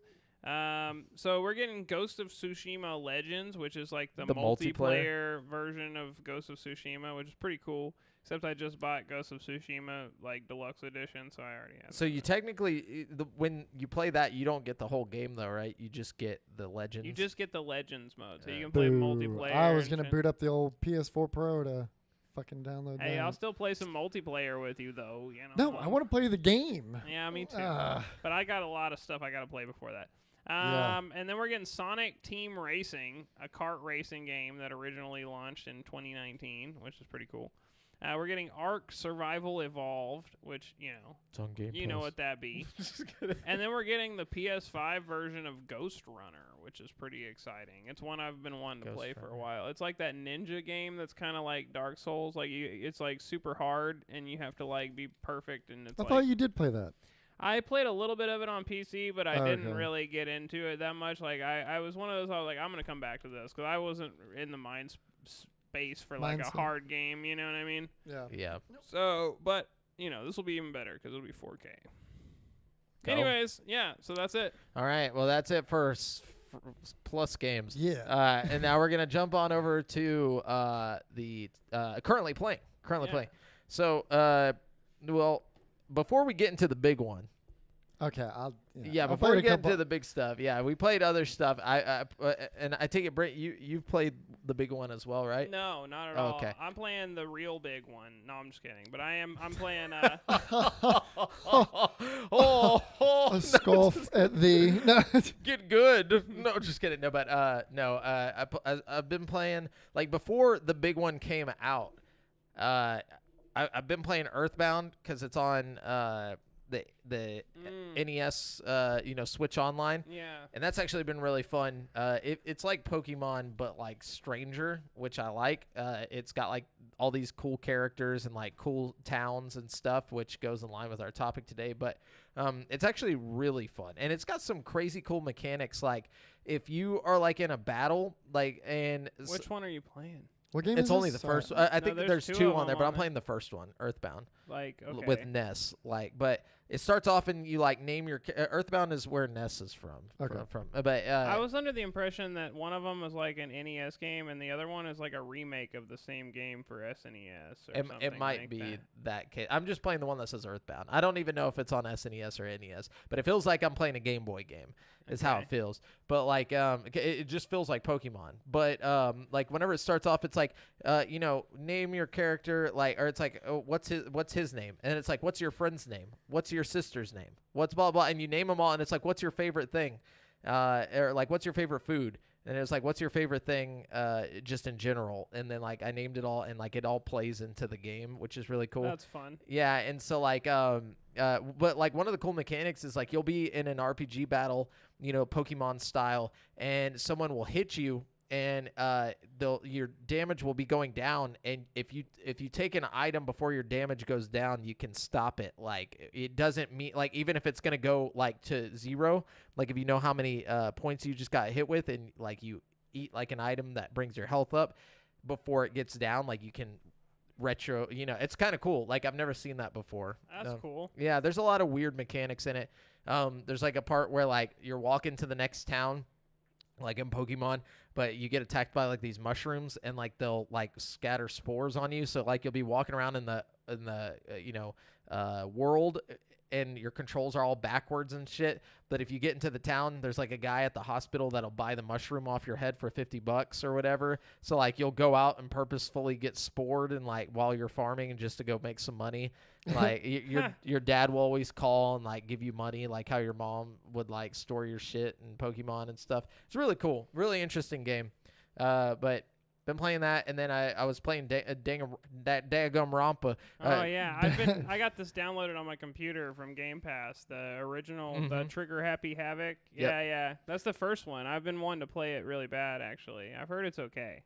It's not just okay; it's really good. Like for a visual novel, I think like it's just really good. Like I don't know, I'm not like super deep into it. I'm like 4 hours in or so, I think, and but like.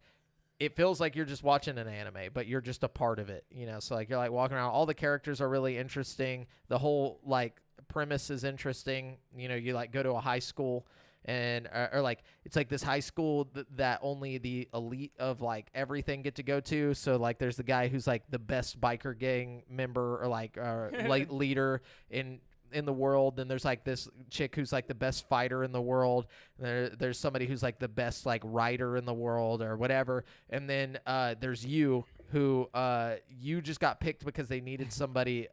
They were trying to find the luckiest person in the world, so they just picked a random person, and you were the luckiest person, so you don't have any really like cool skills. That's just a basic hilarious. bitch surrounded by all these amazing people. Yeah, and they talk, and like your character talks about that a lot, like how he feels so out of place, and he's like, man, all these awesome people, and I'm here. But then whenever you get there, But then it turns out, yeah, it's what's inside that counts. not at all. No. So like you get there, and like very quickly it turns into, okay, now I'm actually this was never actually an invitation to a high school. You're like trapped in this building with all these people, and then the rule is you can never leave, and the only way to leave is to kill somebody without being caught. So like that's the whole premise of the game. So okay. and then but it's all visual novel style, and like choose your own path kind of thing, and like you'll like it's like a point and click. And then there's certain parts where you actually walk around and stuff in first person view. Oh, that sounds fun. But Yeah. how do you prove you killed someone without getting caught? Wait, what do you mean? No. So there's a like the people, the overwatching people can tell. They have cameras everywhere. Okay. It's just you have to do it. Gotcha. But then it gets crazy. That's just the beginning. then it all like the rules just keep changing and shit. You'll see that whenever you play it. Yeah, I'm definitely gonna check this out. Anyways, yeah, played that and then the big one. So you guys go. All right. No, you wanna go? No, you go ahead. No, you go ahead. No. All right. I just thought I'd go. Well, actually, I'll just get my shit out of the way over here. You know what I mean? Yeah, get your stuff out. yeah, So- because it doesn't matter. Whenever you played, like, No, but for real, I've been playing Horizon Forbidden West still, and Nice. I'm actually like further into it now. And yeah, it picks up like right where the first game left off. So I definitely don't recommend playing this game if you haven't played the first game. Like it's like really, really tied into the first game. It's story. a sequel, naturally. Yeah, but it's not like one of those where it's like it has we're picking back up like, after it like gives you a little years. half-assed explanation. But the first game has so much like shit that like if you didn't play the first game, you're not gonna know like half the characters. You're not gonna know what's going on. So like definitely play the first game first.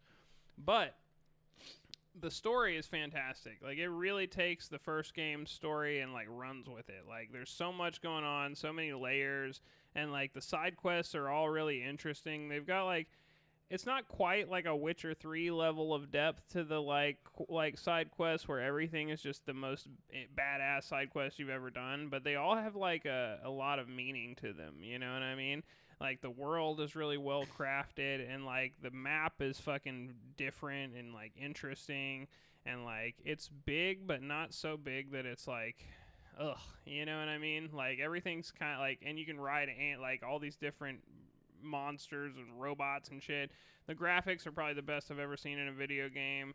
Like overall, I'm really, really enjoying it. Like, and I'm gonna probably finish it before I play anything else. But now I've got like a bazillion games in my backlog. So like, okay, before I talk about all that, I also got Nickelodeon All-Star Brawl because it was on sale, and I played a little bit with my girlfriend, and it's pretty fun, actually. The only problem with Nickelodeon All-Star Brawl is, like, it feels exactly like Smash Bros. Until you go to jump. You can't, like, push up to jump in this game, which is, like, how I jump in Smash Bros. Yeah. So, like, when I, like, fall off the edge, I go into panic mode, and I'm, like, trying to hit up, you know, and I, like, just fall to my death, you know? But other than that, it's a lot of fun. It's definitely no Smash Bros, but it's better than, like, PlayStation All-Stars, you know? I put it somewhere in the middle, you know? Damn.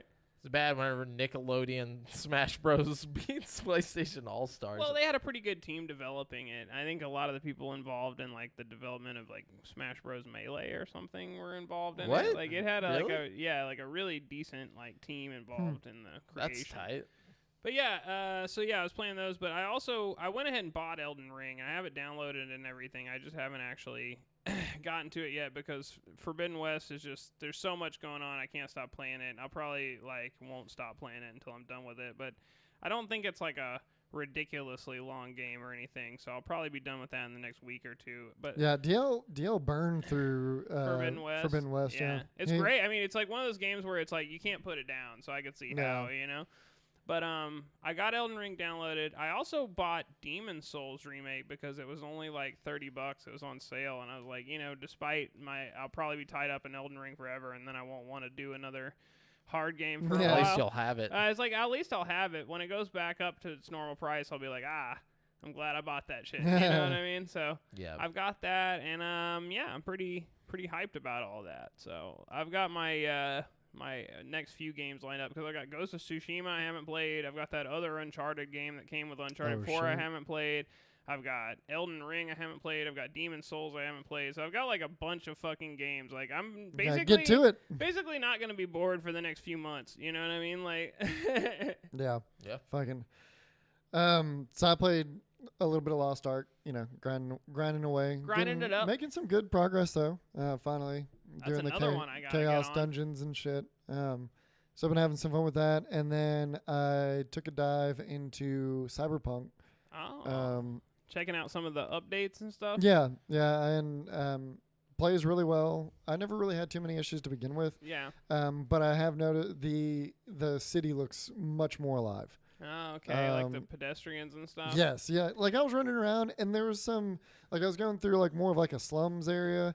And there was this big fat dude with a ukulele just sitting on a couch, just chilling. Like wasn't any point of contact, or like point of interest, nothing. Just and he was just playing. And I walked up and he like noticed I was there, said some shit, and then went back to playing. And I was just like walking through the city, just looking. I feel like there was stuff like that in the game original, before. Yeah. There was always a lot of people. Like my problem was that the fucking like just the way that they acted was a little weird. Like some of them would they'd be like ugh and like bump into you, and then you turn around and they'd be gone. Like yeah, so that's gone. Even whenever there was a big deal or a big issue with whenever you started like shooting and stuff, especially if you had the police. React. Well, no, they would either wouldn't react or they'd start running, and if you looked away and then looked back, they just they were gone. Yeah, They'd they vanish. phase out. So they fixed that. They fixed a lot of the issues with like seeing like 6 of the same NPC walk down the street. There's still a little bit of duplication, but you know when you're in a very crowded city area, there's not much you can do about that. Also, cars would just disappear. Like you'd see them off in the distance, Yeah. and like you'd start running towards them, and then they just disappear. Yeah, Like vehicles react now. I had one vehicle like half-assed try to chase me after I bumped into him, shit like that. Then yeah, it's I heard it was pedestrians playing really. have guns and stuff now, like walking around down the street. Like if you, I haven't seen that. it's like Grand Theft Auto like a stuff. handful of them will just pull out a gun on you if you like mess with the wrong pedestrian. Oh no, That's no. tight. But unfortunately, Pan Am did not send me any nudes. Damn, so, that's yeah. the real thing I want. You know. You gotta work for it. You gotta work for it. And then I think it was just Lost Ark. I wrote this down because I'm a forgetful person. Oh, and then yeah, just a little bit of COD, and then the big one that everybody's Elden playing, Ring. Yeah. Elden Ring, which for me is my first real attempt at a Souls game. Oh, okay. And so yeah, I've spent more than 3 hours in this game. I've put probably surely I'm at least over 12 to 15 hours at least, if not more than that. And I've really been enjoying it. I've hit a couple tough spots, but I fucking was able to, go to a different area, train up a little bit, get some better gear, and then I went back and whipped his ass. So and that's happened with a couple bosses now. And I like that. I really like being a new player coming into it. I really like the option to go away, get more powerful through a bunch of different methods, not just like the NPCs that were right before that boss, you know? Yeah, I was about to say, like, there's always kind of been that option in the Souls game, Yeah, but it's like but more grindy it's because just you have grinding to the just same- kill the same people over and yeah. over and get the souls. With like- this, you can go to a bunch of different areas, and you can choose to go target some giants for some souls, Yeah. or target this one caravan, or this and that, and that's just in the beginning of the game too. Bruh, in Sekiro, at one point, I was so fucking like I literally ran around this loop for like 4 hours killing wolves just to get like powerful enough to fight this one boss. Yeah. Without Yeah, like- and there's so much exploration. I love the exploration. I love coming across new enemies and being like, "Oh shit, you look fucked," and then getting fucked by them. Yeah. Because that comes with the territory. But I've been having a really good go of it. I really enjoyed. I've kind of got half-ass addicted. I started a mage, like a spell blade, pretty much. So I carry a staff in one hand and a sword in the other. I was the prisoner, so I have this goofy ass fucking helmet Oh, that yeah. I'll probably never get rid of, because the stats on it are really good and haven't found anything to even compare. It looks dope. I like the Um, prisoner helmet. It's fucking ridiculous. It's I so think stupid. I think I'd probably be a samurai. That's when what I do I'm it. doing for Yeah. decks. So, Yeah. Yeah. Yeah. That's it. Yeah, for me, it's all about the decks. Straight up. lot I of just people are running love dex builds. No, I'm just kidding. No, but yeah, but like you start off with the Uchi Katana, so like you're already fucking on the way. And working towards that bleed. I like to get them hemorrhaging, but like it's the game itself. Even with the frame rate issues and whatnot, it's one of the most beautiful games. Like you can still really, like, whenever you're not out in the open world, the frames are pretty stable. Like whenever you're following like a quest or you go into a dungeon, what's really cool about this game is it's like the original Zelda, like not much like Ocarina of Time, not much like those types of games, but like OG. NES Zelda, where like you go out into the world and you just do whatever the hell, like No direction. yeah, wherever you want. There's no real like go this way or do that. There is, if you want to, you can follow the quest, and that's even hard trying to figure it out. And even even then, there's only like hints of direction, like where Yeah. you should go to continue on, Yeah. or can continue the story and this and that. No, and if it's like most Souls games, there's probably like different endings you can achieve in different ways. You know what I mean? Like secret Absolutely. endings, extended. More bosses that you could Yeah. have fought. And that's the thing, is like with this being so new, you can't just go online and like search up what to do. Like everybody's looking for the same thing. So there's like all these Reddit threads that are like, well, where are you guys at? And everybody is like just now getting past like the third or fourth boss. So it's this is like peak time to be playing too, because like, you know, it's hard to resist like going online and like just looking it up, figuring out how to like roll past your patterns and stuff, you know. And it gives the exploration aspect to it. Like nobody knows. Like, well, and that's the thing about the From Software also, is that like most bosses have some kind of secret, you know what I mean? And it could be as simple as like using a weapon that's like, you know, somewhere else in the game that like is specifically tailored to that boss, or like, you know. Well, one thing like specifically with Godric, which is like the second story boss. I think it's second. It's the second story boss. We went in, like I teamed up with my buddy because we had each tried like 30 times on this guy and getting him nowhere, like not even close. You know, we're low level. We didn't go out and try and like, you know, build up at this point. Yeah. And so we were like, hey, let's team up and try and take him down. Teamed up. We both took him down on his game first try. We went back in on mine. We're like, okay, let's beat him on mine. Yeah. So we go back in. We could not beat him. We spent like we literally did about 15 tries. Like I had to go out and keep getting Does dust. It like scale to your character or something? Or? No, it's just that. Well, there is some scaling involved. There is scaling, but that's not what happened. Like because he literally had just defeated him with me. Then we switched over to my game so he could help me defeat him in my game. And we went to go fight him, and like it just wasn't happening. He would switch up his moves like every fucking time. Like it would be like you could never like it's like it's not going to be the same. Like every single time he'd do something different and just bring it out last second. Like you'd be like, "Oh, we got him down. We got the fucking pattern." And then he'd just do some weird shit where he'd like do a spinning backhand like out of nowhere. He's never done that shit before. Bro, they fuck with you in those games, man. Yeah, it seems like there's a lot more variability. Like because I've seen, you know, Dark Souls played in the past, and I've always heard about my friends and Jamel and all the guys on Discord talking about there being patterns that you can get down, but there wouldn't, like, even with the first story boss, like he'll get random as fuck too, and they'll have a pretty large pool of moves to pull from. That where if you're playing solo, you'll never see some of the moves that he pulls out if you're playing in a group. Yeah. Like, and I will say that like so that's the only boss that I've used multiplayer with because it was just insane. And like you'd go on fucking Twitter and people were like, fuck Godric. Like, I can't get past this dude. Like, it was just like everybody's having issues. There's memes about Godric now and all this shit.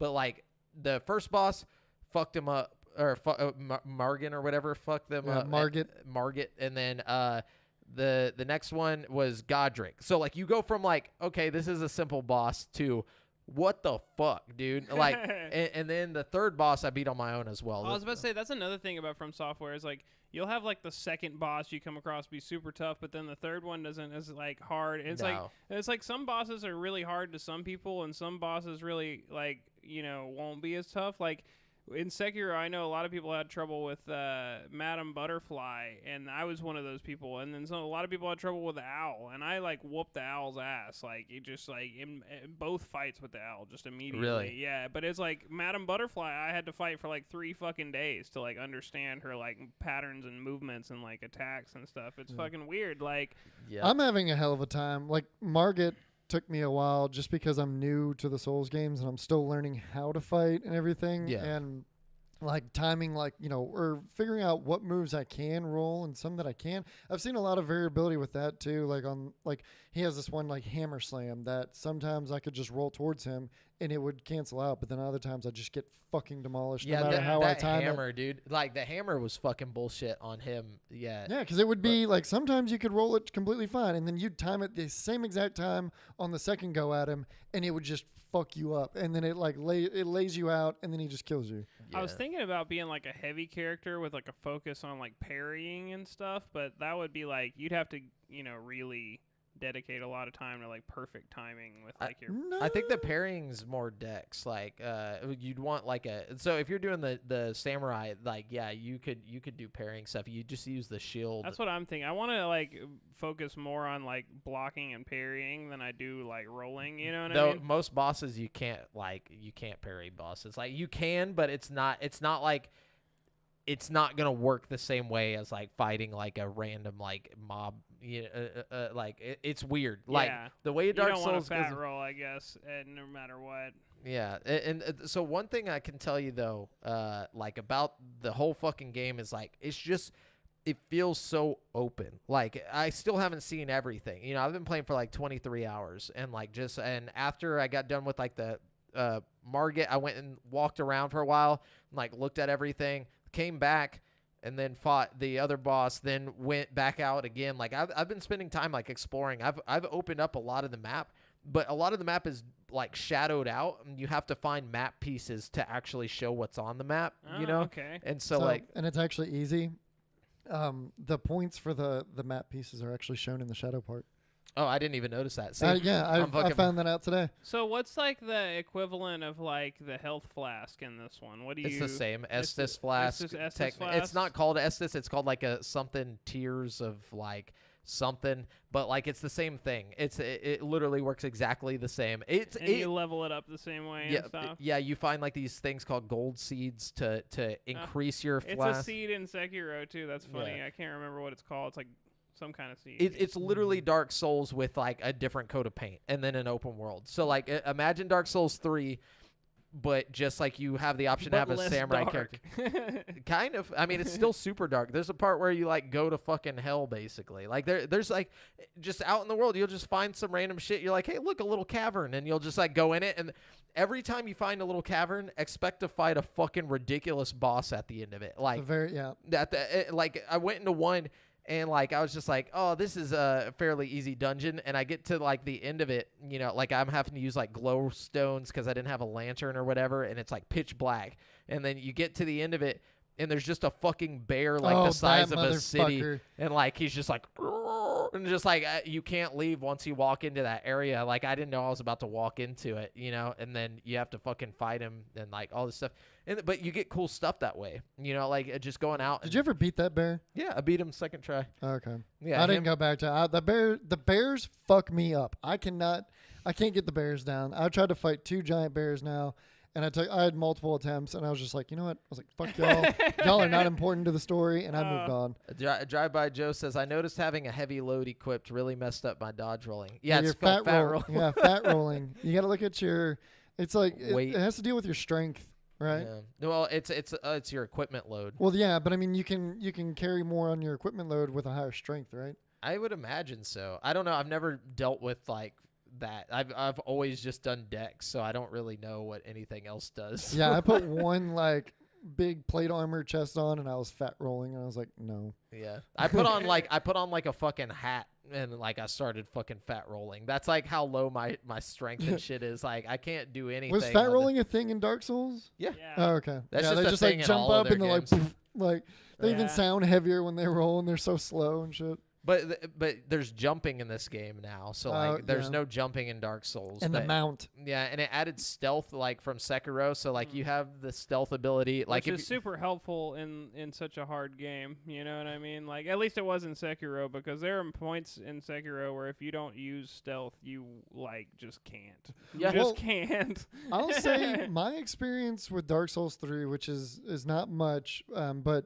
my experience with Dark Souls 3, just regular NPCs versus Elden Ring, is like, I think the Elden Ring NPCs in general are a lot easier than some of the Dark Souls NPCs. Like the ones that are just walking around, like the mobs, yeah. Like there's some that are just like one hit, like little characters. I like that because honestly, for me, it's all about the bosses. You know, I don't give a shit but about. it ranges though. Though they're still fucking hard. There's still some mobs that'll fuck you the fuck up. Yeah, and two-shot you. There's some that you think are a boss, but they're not even a fucking boss. Like they'll take up an entire bridge, like just fucking like ginormous thing. Yeah, there's a lot of that in Sekiro too. Like they're like bosses. mini bosses, but they respawn every time. Yeah. Like it's not like you kill them and then they go away. Like you kill them, and if you sit at a grace site or you die, They're back, and like you have to fuck them up again if you want to go through, or you just have to run and avoid them. Yeah, like the fucking like the knight in that dark room. Yeah, there was a night like I was like, okay, like this guy's obviously hiding something.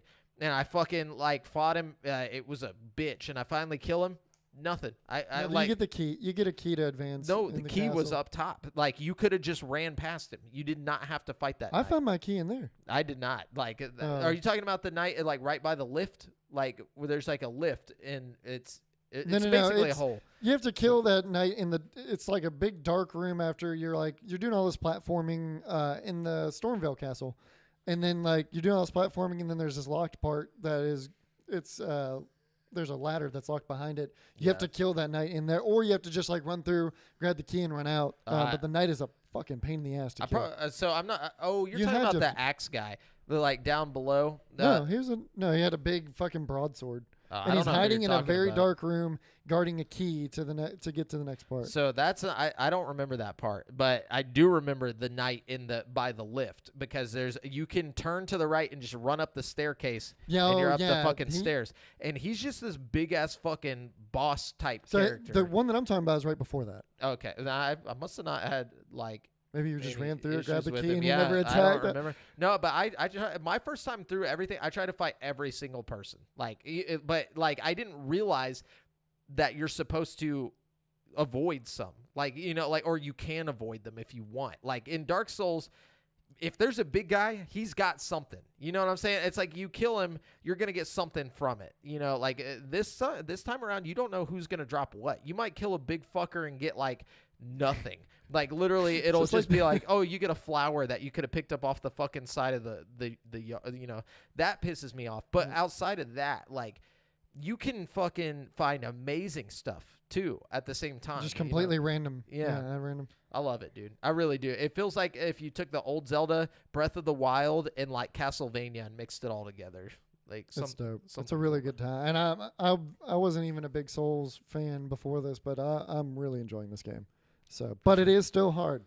There's been lots of frustration. I've had to practice a lot, and many attempts at seemingly easy bosses. So, and Brent got it on PS5, so he won't have anybody to help. good luck. Yeah. Dude, I wish you would have got it on PC. You could have been playing with us, man. Bro, I just wasn't about that life with all the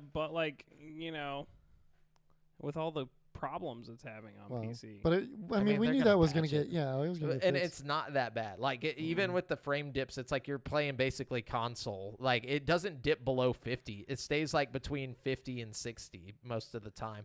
The only time I've seen it drop below is whenever I tried to fight the tree guy, the knight, like who's just out in the open, like at the very beginning, the golden knight. I forget. Oh, what that his- bastard? Yeah. On the horse with the shield? Yeah, like for some reason there's like a bug around him, like where whenever you run up to him, your frames literally dip down to 10. Like, and then so I just don't even fuck with that guy till they patch the game.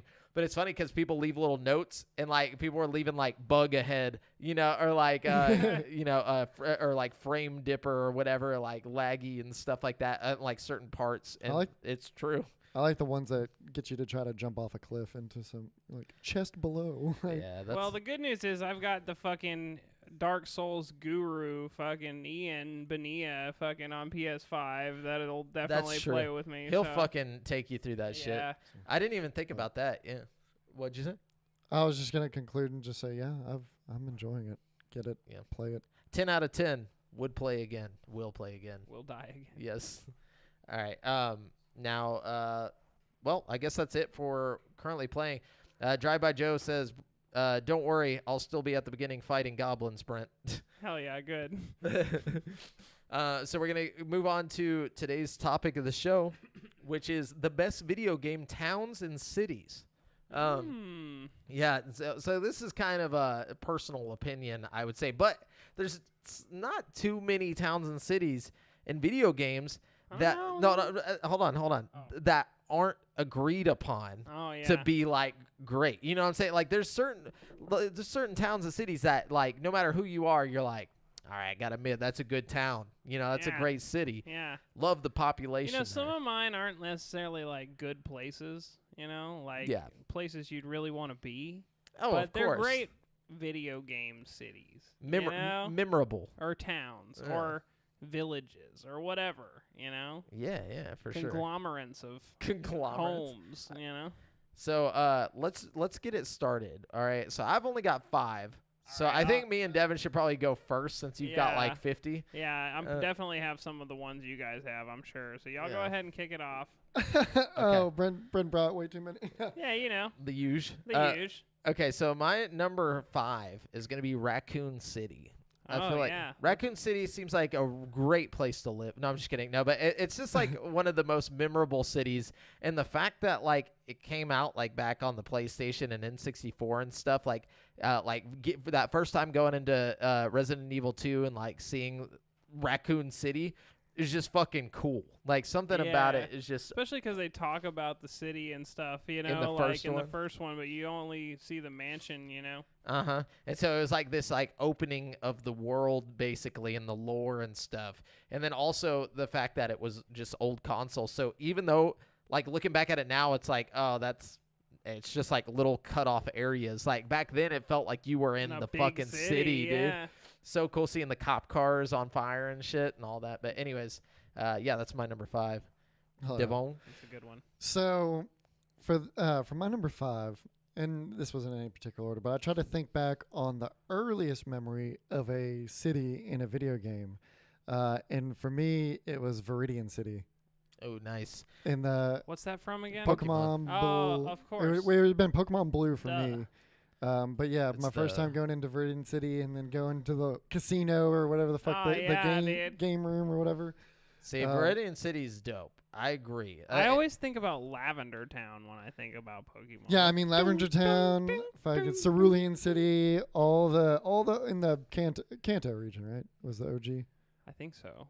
Or it's been so long. No, Johto's the second region. Johto's second. Kanto's first. Kanto's the OG, yeah. But yeah, that was my earliest memory of venturing into a video game city that I can actually like recall back. Yeah, it's a good one. That is a good one. Brent. All right, let's see what we got here. How many do you have? Oh, I got plenty, baby. Well, don't worry. I was gonna say maybe just do 2 to R1. And I could, but you probably have one of the ones I've got at least. Yeah, if he goes through all of them, he'll steal ours. Let's see. I'll start with one that I think you guys probably don't have on your list. Fucking Novigrad from The Witcher 3. No. Do you? Oh, no. Okay. I didn't get into Witcher. I really wish I would have, though. It's a great game, but Novigrad is such a well-constructed video game city. Like, it's definitely one of the most realistic, like, teeming with life, like, fake cities I've ever walked around in a game. Like, it's insane. Like, there's so much going on. It's got cool architecture. Like, it's just... I don't know. Everywhere you go, there's like a new quest going off, and like it's just a really cool place in a game. Hell yeah. I like it. Even though I don't know what it is. I still like it. Well, if you ever play The Witcher 3, you'll go through Novigrad and you'll be like, yeah. So, Brent was right. This is pretty sick. Wow. I played for this. No, I'm just kidding. No, but yeah, since we had already gotten onto the Pokemon thing, I'm going to name my Pokemon city, which is Goldenrod City, which is the dopest city in Pokemon. It's in gold and silver. That's like the big city with the casinos and all that shit. Like, that's the one that I remember going into and like fucking blowing money and shit. But like, yeah, you remember Goldenrod? That was like the second city the third city in gold and silver, right? Yeah. It was like the main stretch that you walked up. Yeah. Yeah. It was like Red Blue. There's like a big underground part with Team Rocket in there. Yeah. Okay. Yeah. There was a daycare right when you're entering the city. Yeah. See, that one, like, I don't know why, but like whenever I first walked into that city, I felt like I had made the big time. I don't know what it was, but it was like, it felt real. It felt like I was really somewhere in the Pokemon anime or something. You know what I'm saying? Like, even though they weren't doing fucking... It's the department store, you know what I'm saying? Yeah, it's got like silver. 7 stories to it. You like take an elevator. Gotta take the elevator, you go to the roof, right? Yeah. And I was like looking for fucking hidden shit everywhere. Yep. You know? Checking the trash cans. Oh, man. There was something in one of the trash cans, I think, in that city. And all the casinos, you could walk around just mashing A, and you'd randomly find like coins on the ground to play with the... Fucking coins. I love that shit. And then, like, you could win shit. And the radio, they had the radio tower, too. Was the radio tower in that one? I think so. Yeah. And, like, isn't that where you got your bike? No. Oh, yeah. No, that was Cerulean City. No, that's in the first game. Dude, it's been so long. Yeah, I can't. They all mixed together. But Goldenrod specifically stood out to me. I wonder where to get bicycle in silver. In Pokemon Gold. Let's see. Where's the? It's in Goldenrod. Yeah, the bike shop. Yeah. Okay. Cool. Dope. But anyways, Devin, what you got? So my next one is Armadillo in Red Dead Redemption. That's a good one. So Never many, got many, and it's primarily because in online, that's where everybody would meet up to just fuck each other up. So I spent many hours there. But it's also just an iconic town in Red Dead. You even see it in Red Dead Redemption 2. But yeah, spent a lot of time in that little dusty town, killing other players and getting chased by the laws. Fucking good times. Living the good real times. West. See, I have one from Red Dead on mine, but it's Saint Denis. Saint Denis is dope too. I I was really gonna give that love an how they did honorable that. mention. Man, it's such a made reconstruction of like early New Orleans. Yep. Like it's so interesting. They got the riverboat casino. They got that we were talking about earlier. They got the fucking Bourbon Street. They got it's cool. Hell you know? yeah. There's some really weird details in Red Dead Redemption 2 that I never knew about, but like I saw some clip pop up on like Facebook the other day where like I didn't realize, but like the like characters, like whenever if you kill like an NPC or just a random person, they'll like slowly fucking deteriorate, like decay and stuff. Like if you check over time, like they'll with actually animals. start to Like decay. if you kill an animal and you don't skin it or whatever, you just leave it sitting there. It'll over time start and to it's go bad. dependent on weather and stuff too. Like in the snow and stuff, they won't decay as quickly and stuff like that. It's like, why did they think of all this stuff? Like Because it's the little details. it is. It's the little things. Made it so real. Yeah, But there's Yeah. lots of little details. I like man, that, I really hope they do an Undead Nightmare for Red Dead 2. Oh that would man, I think feel I like think at you're a this little too point, little, too yeah, late. be man. It's wishful thinking. I I feel like know. I know. if they do, it'll be some kind of online thing. All right, next city for me. Wait, did you just went? No, Brent didn't go.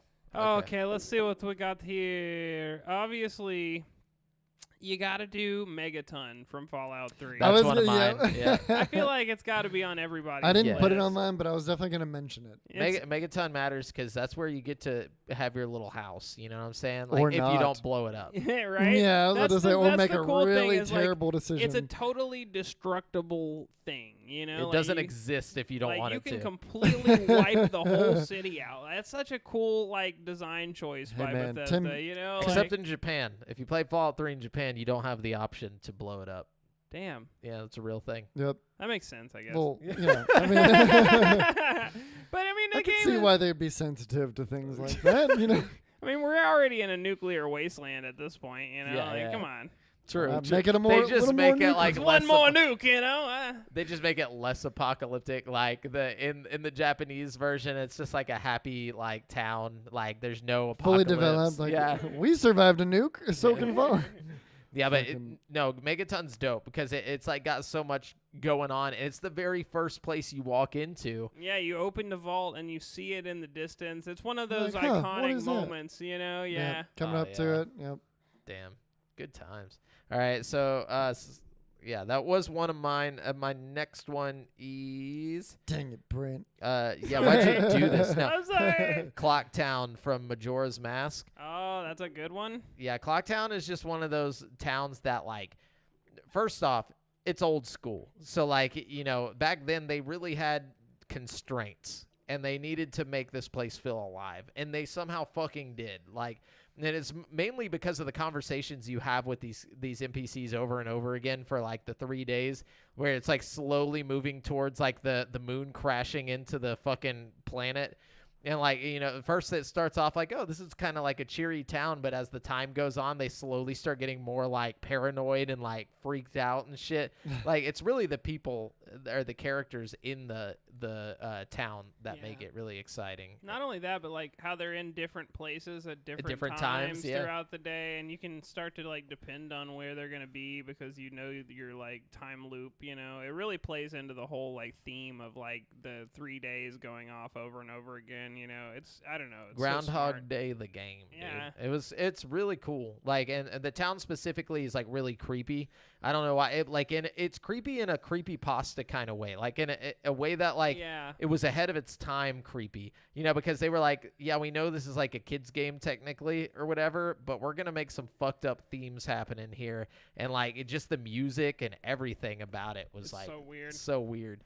But anyways, Devon, or is it Brent? No, it's me. But, Okay. Oh, Brent, you're gonna be disappointed stepping away for this one. That's all right.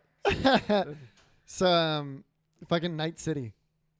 Oh, in Cyberpunk. From Cyberpunk. Yeah, just because I haven't spent a great deal of time in it, but I really like how it looks. I like the future Cyberpunk look to it, but mainly just the futurism look of it really hits my eye just right. And there'll be times where I'm just like playing the game and I'm just walking through and just like looking at the buildings and looking at all the lighting in the different like alleyways and streets and stuff. And now that they fixed a lot with the NPCs, it's a lot more alive in a natural feeling than the broken NPCs before. It's got a very it's got a lot of verticality to it. Yeah, that makes it interesting. Yeah, a lot of verticality. What are we talking about? Night City.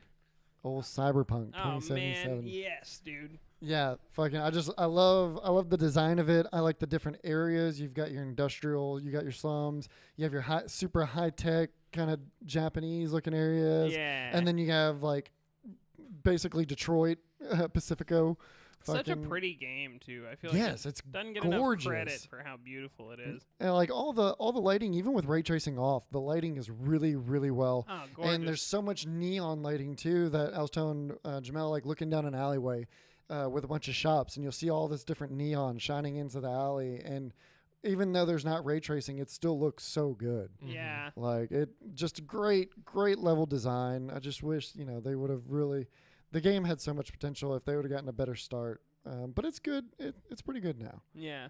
But yeah, Night City's dope. The city design definitely stands out. Like, even if you don't like the game, it's still really cool to see like something like that in a video game. Yeah, like a very like realistic take on like futurism, like imagined right there in front of your eyes. Oh yeah, for sure. It's like if Elon Musk could build a city. That's what it would look like, I feel like. And the people would look like that too. Like you just have all those all the wild issues. Shit. But yeah, so Brent. All right. Let's see. I think that was one of mine, by the way. So I figured. Good one there. I got to say the Imperial City from Oblivion. From Elder Scrolls Oblivion, where you fight in the fucking. I'm not familiar. Oh man, I never played Oblivion. First of all, you gotta play Oblivion. It's on Game Pass. It's one of the best games ever made. It's better than Skyrim, like, in my opinion.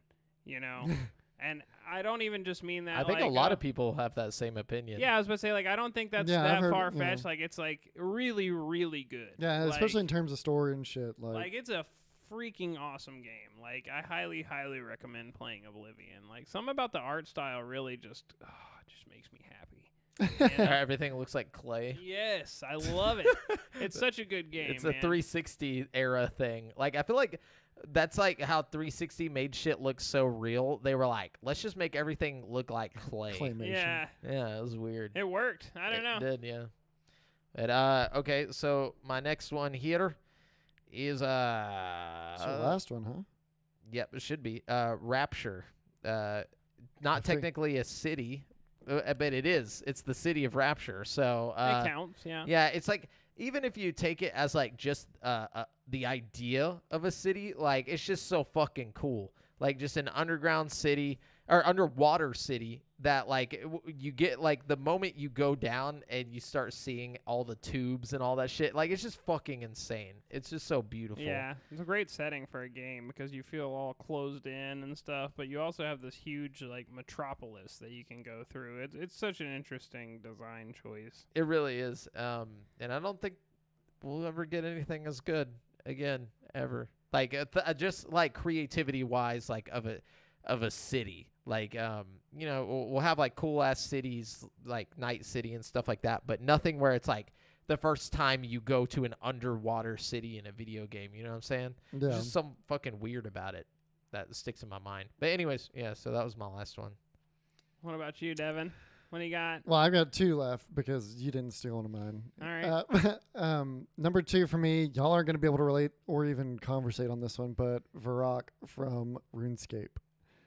Because I've spent many a days in that there town in I don't RuneScape. know nothing It's about like that. it's like the biggest. It's the second biggest city in RuneScape, but also the biggest for like free to play and everything, and like Where all the pores for go. the last like fucking hold on, how old am I? For the last like 20 years, I'd been visiting that city up until recently because I haven't played RuneScape in a while. But no, it's just there's a lot of memories in that little city, that shitty pixelated city.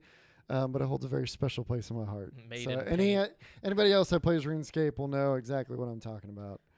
Oh, sure. Yeah. My brother it listens to this, so I imagine he's like, yes. Dude, yeah, it's like, I mean, that's where every kid that was playing RuneScape for free way back in the day, that's, we all got there and we had to pass the fucking mages to get to the city or fucking die trying to get there. And then once you're there, there's like 2 major banks in that city that people would hang out next to and sell a bunch of shit, like just in the grass next to these banks before they had like their Grand Exchange system. It shows you how great like children's imagination is because like if you Describing this sounds so dumb. describing it sounds awesome, but then like whenever you watch somebody play it and they're just like, Oh yeah, the combat like, and it was everything. just like, oh my god. Well, there was just RuneScape had that special thing where it was like, first of all, there's economy to it. There was a living economy. Yeah. And then there was just so many like it was just such it's kind of like a realistic take on a medieval because there's like banks and shit and you gotta everything you do in it you have to go and do your fucking self. And then there's a fuck ton of crafting and a bunch of different skills that all play into the game and into how you want to play it and stuff. So like that's kind of what made a lot of people overlook the shitty graphics and the point and click of it. Yeah. Just because you could live out a medieval high fantasy life in this game. And then also become rich, or you could go and do all the fucking quests, or you could go do this, or you could go do that. And there was specializations and shit. Like, And I'm sure the creators of RuneScape made so much fucking money because they'd be like, all right, we're going to make like a new fucking cape. And then like some dude would just like draw a fucking rectangle and then like drew some lines on it. And then they threw like a bunch of numbers like to represent like what it did. And then they just threw it in the game. And then like people were just like, fucking money. well, there was never in-game purchases like that. Really? It was only membership. Well, I think the memberships. Yeah, count there was as only well. ever, but there was never in-game purchases. Could up you buy until, gold or something? Or there is now in RS3, but I haven't played RS3 in a long time. I'm just speaking on old school specifically. But no, there was up until several years ago, there was never in-game purchases. Damn. Yeah, everything in that you could get a membership, which gave you access to more shit. But there were some easier money-making methods and stuff, but there was never pay to play. Well, yeah, the fucking bots, farming ewes and all that shit. But yeah, good times. Nice. Good times. Brent. All right, let's see. I guess I gotta go with Midgar from Final Fantasy VII. Fucking big ass industrial city that you get to just kind of blow up. The one behind us in the picture. Yeah, the one behind us in the picture. Yeah. So there you go. Yeah. It was like the original Megaton. No, I'm just kidding. For real though. Fucking, was it me? Oh shit. Oh yeah, that's right. So my last one is good old Los Santos. Ah, good, because that was one of Yeah, I had to put GTA 5. You have to put Dude, Los so Santos. It's so big much and time. detailed. And I know, dude, I know Los Santos like the back of my fucking hand. Like I've played that game so much over the years that I know all the fucking streets, especially in the city area. I never fucked around much out in the country and whatnot unless I was flying, planes and shit. But there's been so much time that I've spent just bored wandering in that city, trying to find Easter eggs and shit. Just doing dumb shit. Like, so much time spent with friends, by myself, first-person view, third-person view. It all feels so over that real, city. like a real city, like the way they have it laid out and everything, like in the streets and the road work and everything. You know what I mean? That's just a Pedestrian. GTA thing. Like GTA is so good at making fucking cities. They've always been good at it for sure, but Yeah. GTA 5 is like a whole nother level of like world building. Like, And yes, Drive-By Joe, Vice City as well. Vice City Vice was also City. an honorable mention with Los Santos, because Vice City was also one that I played a fuck ton. But yeah, just so much time spent. In 3 was GTA. so easy to memorize just because it was so small. But even back then, like, it was just like, oh my god, this it is felt huge. crazy. Yeah. Hell yeah. All right. So my last ones are all flying cities. We got Columbia from BioShock Infinite, which is like one of the craziest, most intricately designed fucking cities in like all of video game history, in my opinion. Very pretty. We also have the Citadel from Mass Effect, which is like basically like the galactic hub where all the alien races like come together and live, and like, you know, the council lives and stuff. And it's kind of like It's like the America of like where it's like all these different cultures coming into one place. yeah. Like, yeah. So there's a Citadel, and then there's Skyloft from Zelda Skyward Sword. So 3 I don't know what that means. excellent. Just It's kidding. just another floating city that's awesome. No, you know? I know. I don't know what it is, but you make the city fly around in the sky. And I'm in it. I'm in it. I'm down with it. I'm So- knocking on the door. You Yeah. son of a bitch, I'm in. There's a couple dope town or villages in fucking Breath of the Wild. There's like the one where you help build it, like you get all these supplies and then you built the town, and like everyone's like, yeah, welcome, and then we got like merchants and shit.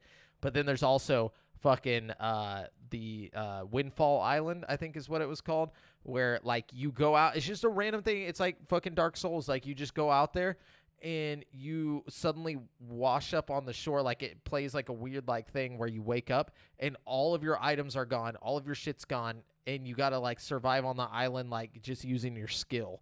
Like and there's like a giant ass fucking boss and like all these crazy hidden things and stuff. What is this? Breath of the Wild. Oh. Yeah, they take away all your weapons, all of your fucking shit that you built up. And then if you beat it and like do what you need to do, then you know. I bet there's some shit like that in Elden Ring. There's Oh, a couple yeah. islands that are standing out from the map. Yeah, it's gonna be tight.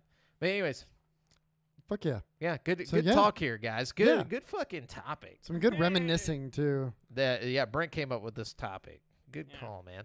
Good one, Brent. We're gonna round out the not round it out, but we're gonna get the people's champ. Sorry, I'm jumping the gun. Let's see if Facebook is working again. It real is. quick. It Oh, is. it is? Okay, Yeah. good. Yep.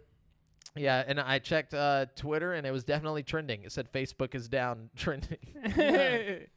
All right, we got some great questions here. Do we though? Yeah. Do we really? I do. We Mm. do. Wow, these are terrible. No, I'm just kidding. All right, I'm gonna go ahead and go with Brian Moctezuma here. He said, "How would you go about balancing life/work/school with getting some gaming time? Asking for a friend, LOL." So you see, you can't have all of them. One's got to be sacrificed, and Yeah. usually it's sleep. Yeah. That's the true. secret, Cap. Yeah, don't I sleep. never sleep. No, and I honestly get the school done. You know, focus on that. Then you can play all the games when you have your Yeah. dope new job. You Video know what I'm games saying? will always be there. Put your priorities first. Get your shit done.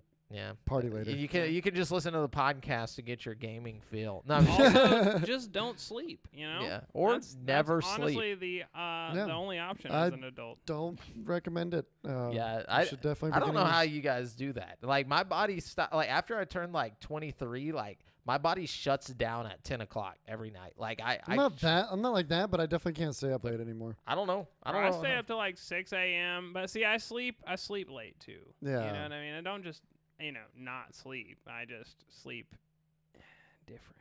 I just sleep different.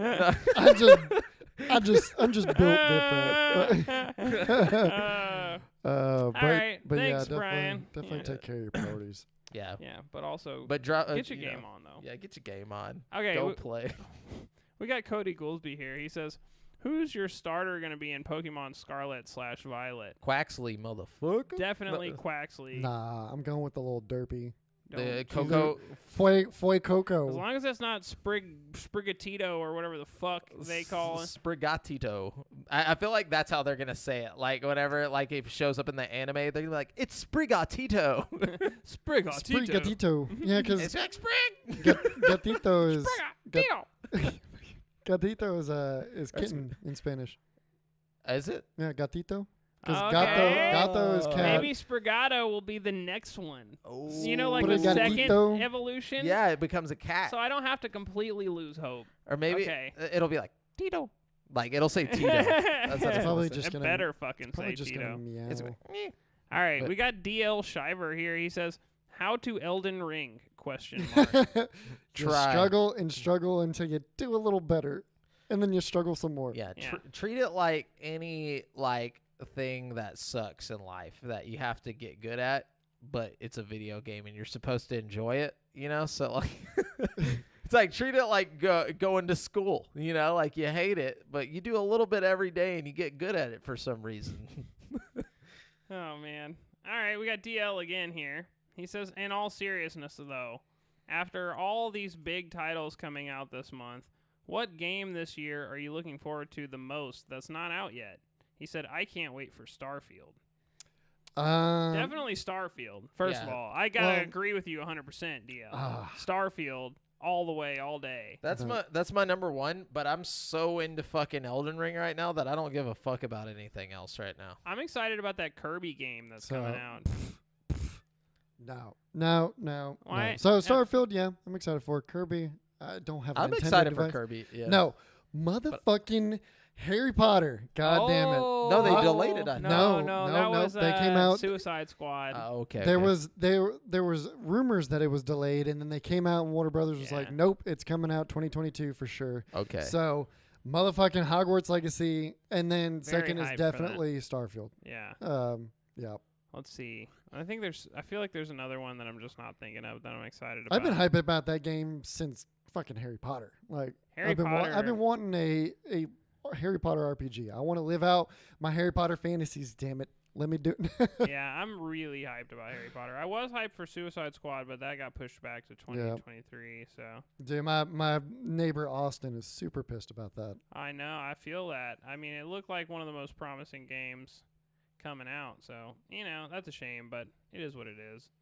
Okay, we got Aaron Jones here. He says, with some big titles in swing to start the year, Arceus, Elden Ring, Forbidden West, how are you feeling about gaming for the rest of 2022? So, pretty excited. I mean, Yeah. we're only 2 months into the year, and we've got some fucking jamming ass games so far. Some So, bangers, if you Yeah. will. Yeah. I honestly don't. I can't.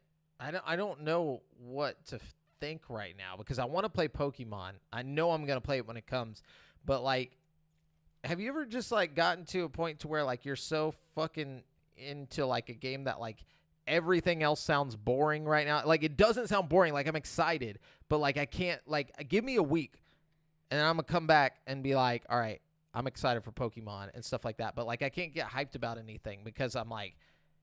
Elden Ring. Yeah, like it's like a one of those things where your brain just gets enveloped. Like with Hunter x fixation. Hunter, you probably wouldn't want to watch another anime right no, now. hell no. Yeah, it's like Couldn't do that. Like an absolute fixation. Yeah, Yeah. But I'll get over it after like a week or two, Honestly, and then I'll don't be, want to watch anything other than Hunter x Hunter, like ever again.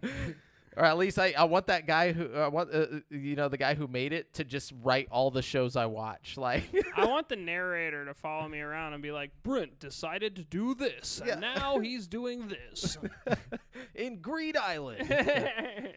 Yeah. But anyways, what you Yeah. got? Okay. Joey Burgos here. He says, Burgess. best way to clean your TV screen. With guns. No, I'm just kidding. Turn it off. Get some lens wipes. Or even Windex, I think. That's is, what I is use. As fairly lens. safe. I bought lens wipes for my Just- VR headset, and But make sure your TV's off, because static can fuck shit up. They have those static-free wipes or whatever but that I mean, you can buy. just turn it off. we got DL. That too, Piggybacking yeah. off of that question, DL says, how often do y'all clean the inside of your PC and with what? No, I'm just kidding. Take a good duster to it. No, I get one of those cans of air and I spray it out. That's what I like, mean. That's what I meant. Air duster. every Yeah. couple months. And sometimes if I'm going real crazy, I'll get a Q-tip and like I'll like get the dust out of my fucking like CPU like cooling thing with The pins. No. Sometimes I'll just run my hand across the fucking circuit board just to see what happens while I'm standing on carpet. No, but I just get my vacuum cleaner. I got one of those like handheld Dysons, and I'll just fucking like hit all the fucking openings, just like because I have a dog, so a lot of hair gets in there. Gross. Yeah, that's real. A lot of Farley gets in I there. get the same kind of issues, but cat. Yep. All right, we got Jonathan Oman here. You He mean says, gato. gatito. Gatito. He says, Elden Ring and go. It's amazing. It's amazing. There you go. Yeah, it's okay. All right. Wow. We got the Podcast. boys there. You got the verdict from the boys. Yeah. Thank you so All right, much so- for all the questions, guys. Yeah, thank you. We had a lot of good ones Yeah, today. we love you guys. We heart you guys. Yeah, if this was MySpace and it was like 2007, we You heart guys would be in our top 8. Top- Oh my God. Okay. Oh, God. So let's see. We're gonna round out the show with Brent's. Crazy new segment. Another new segment? Yeah, It so never stops. I just twitch it up, man. I don't give a fuck anymore, man. I'm just doing new things, seeing what sticks.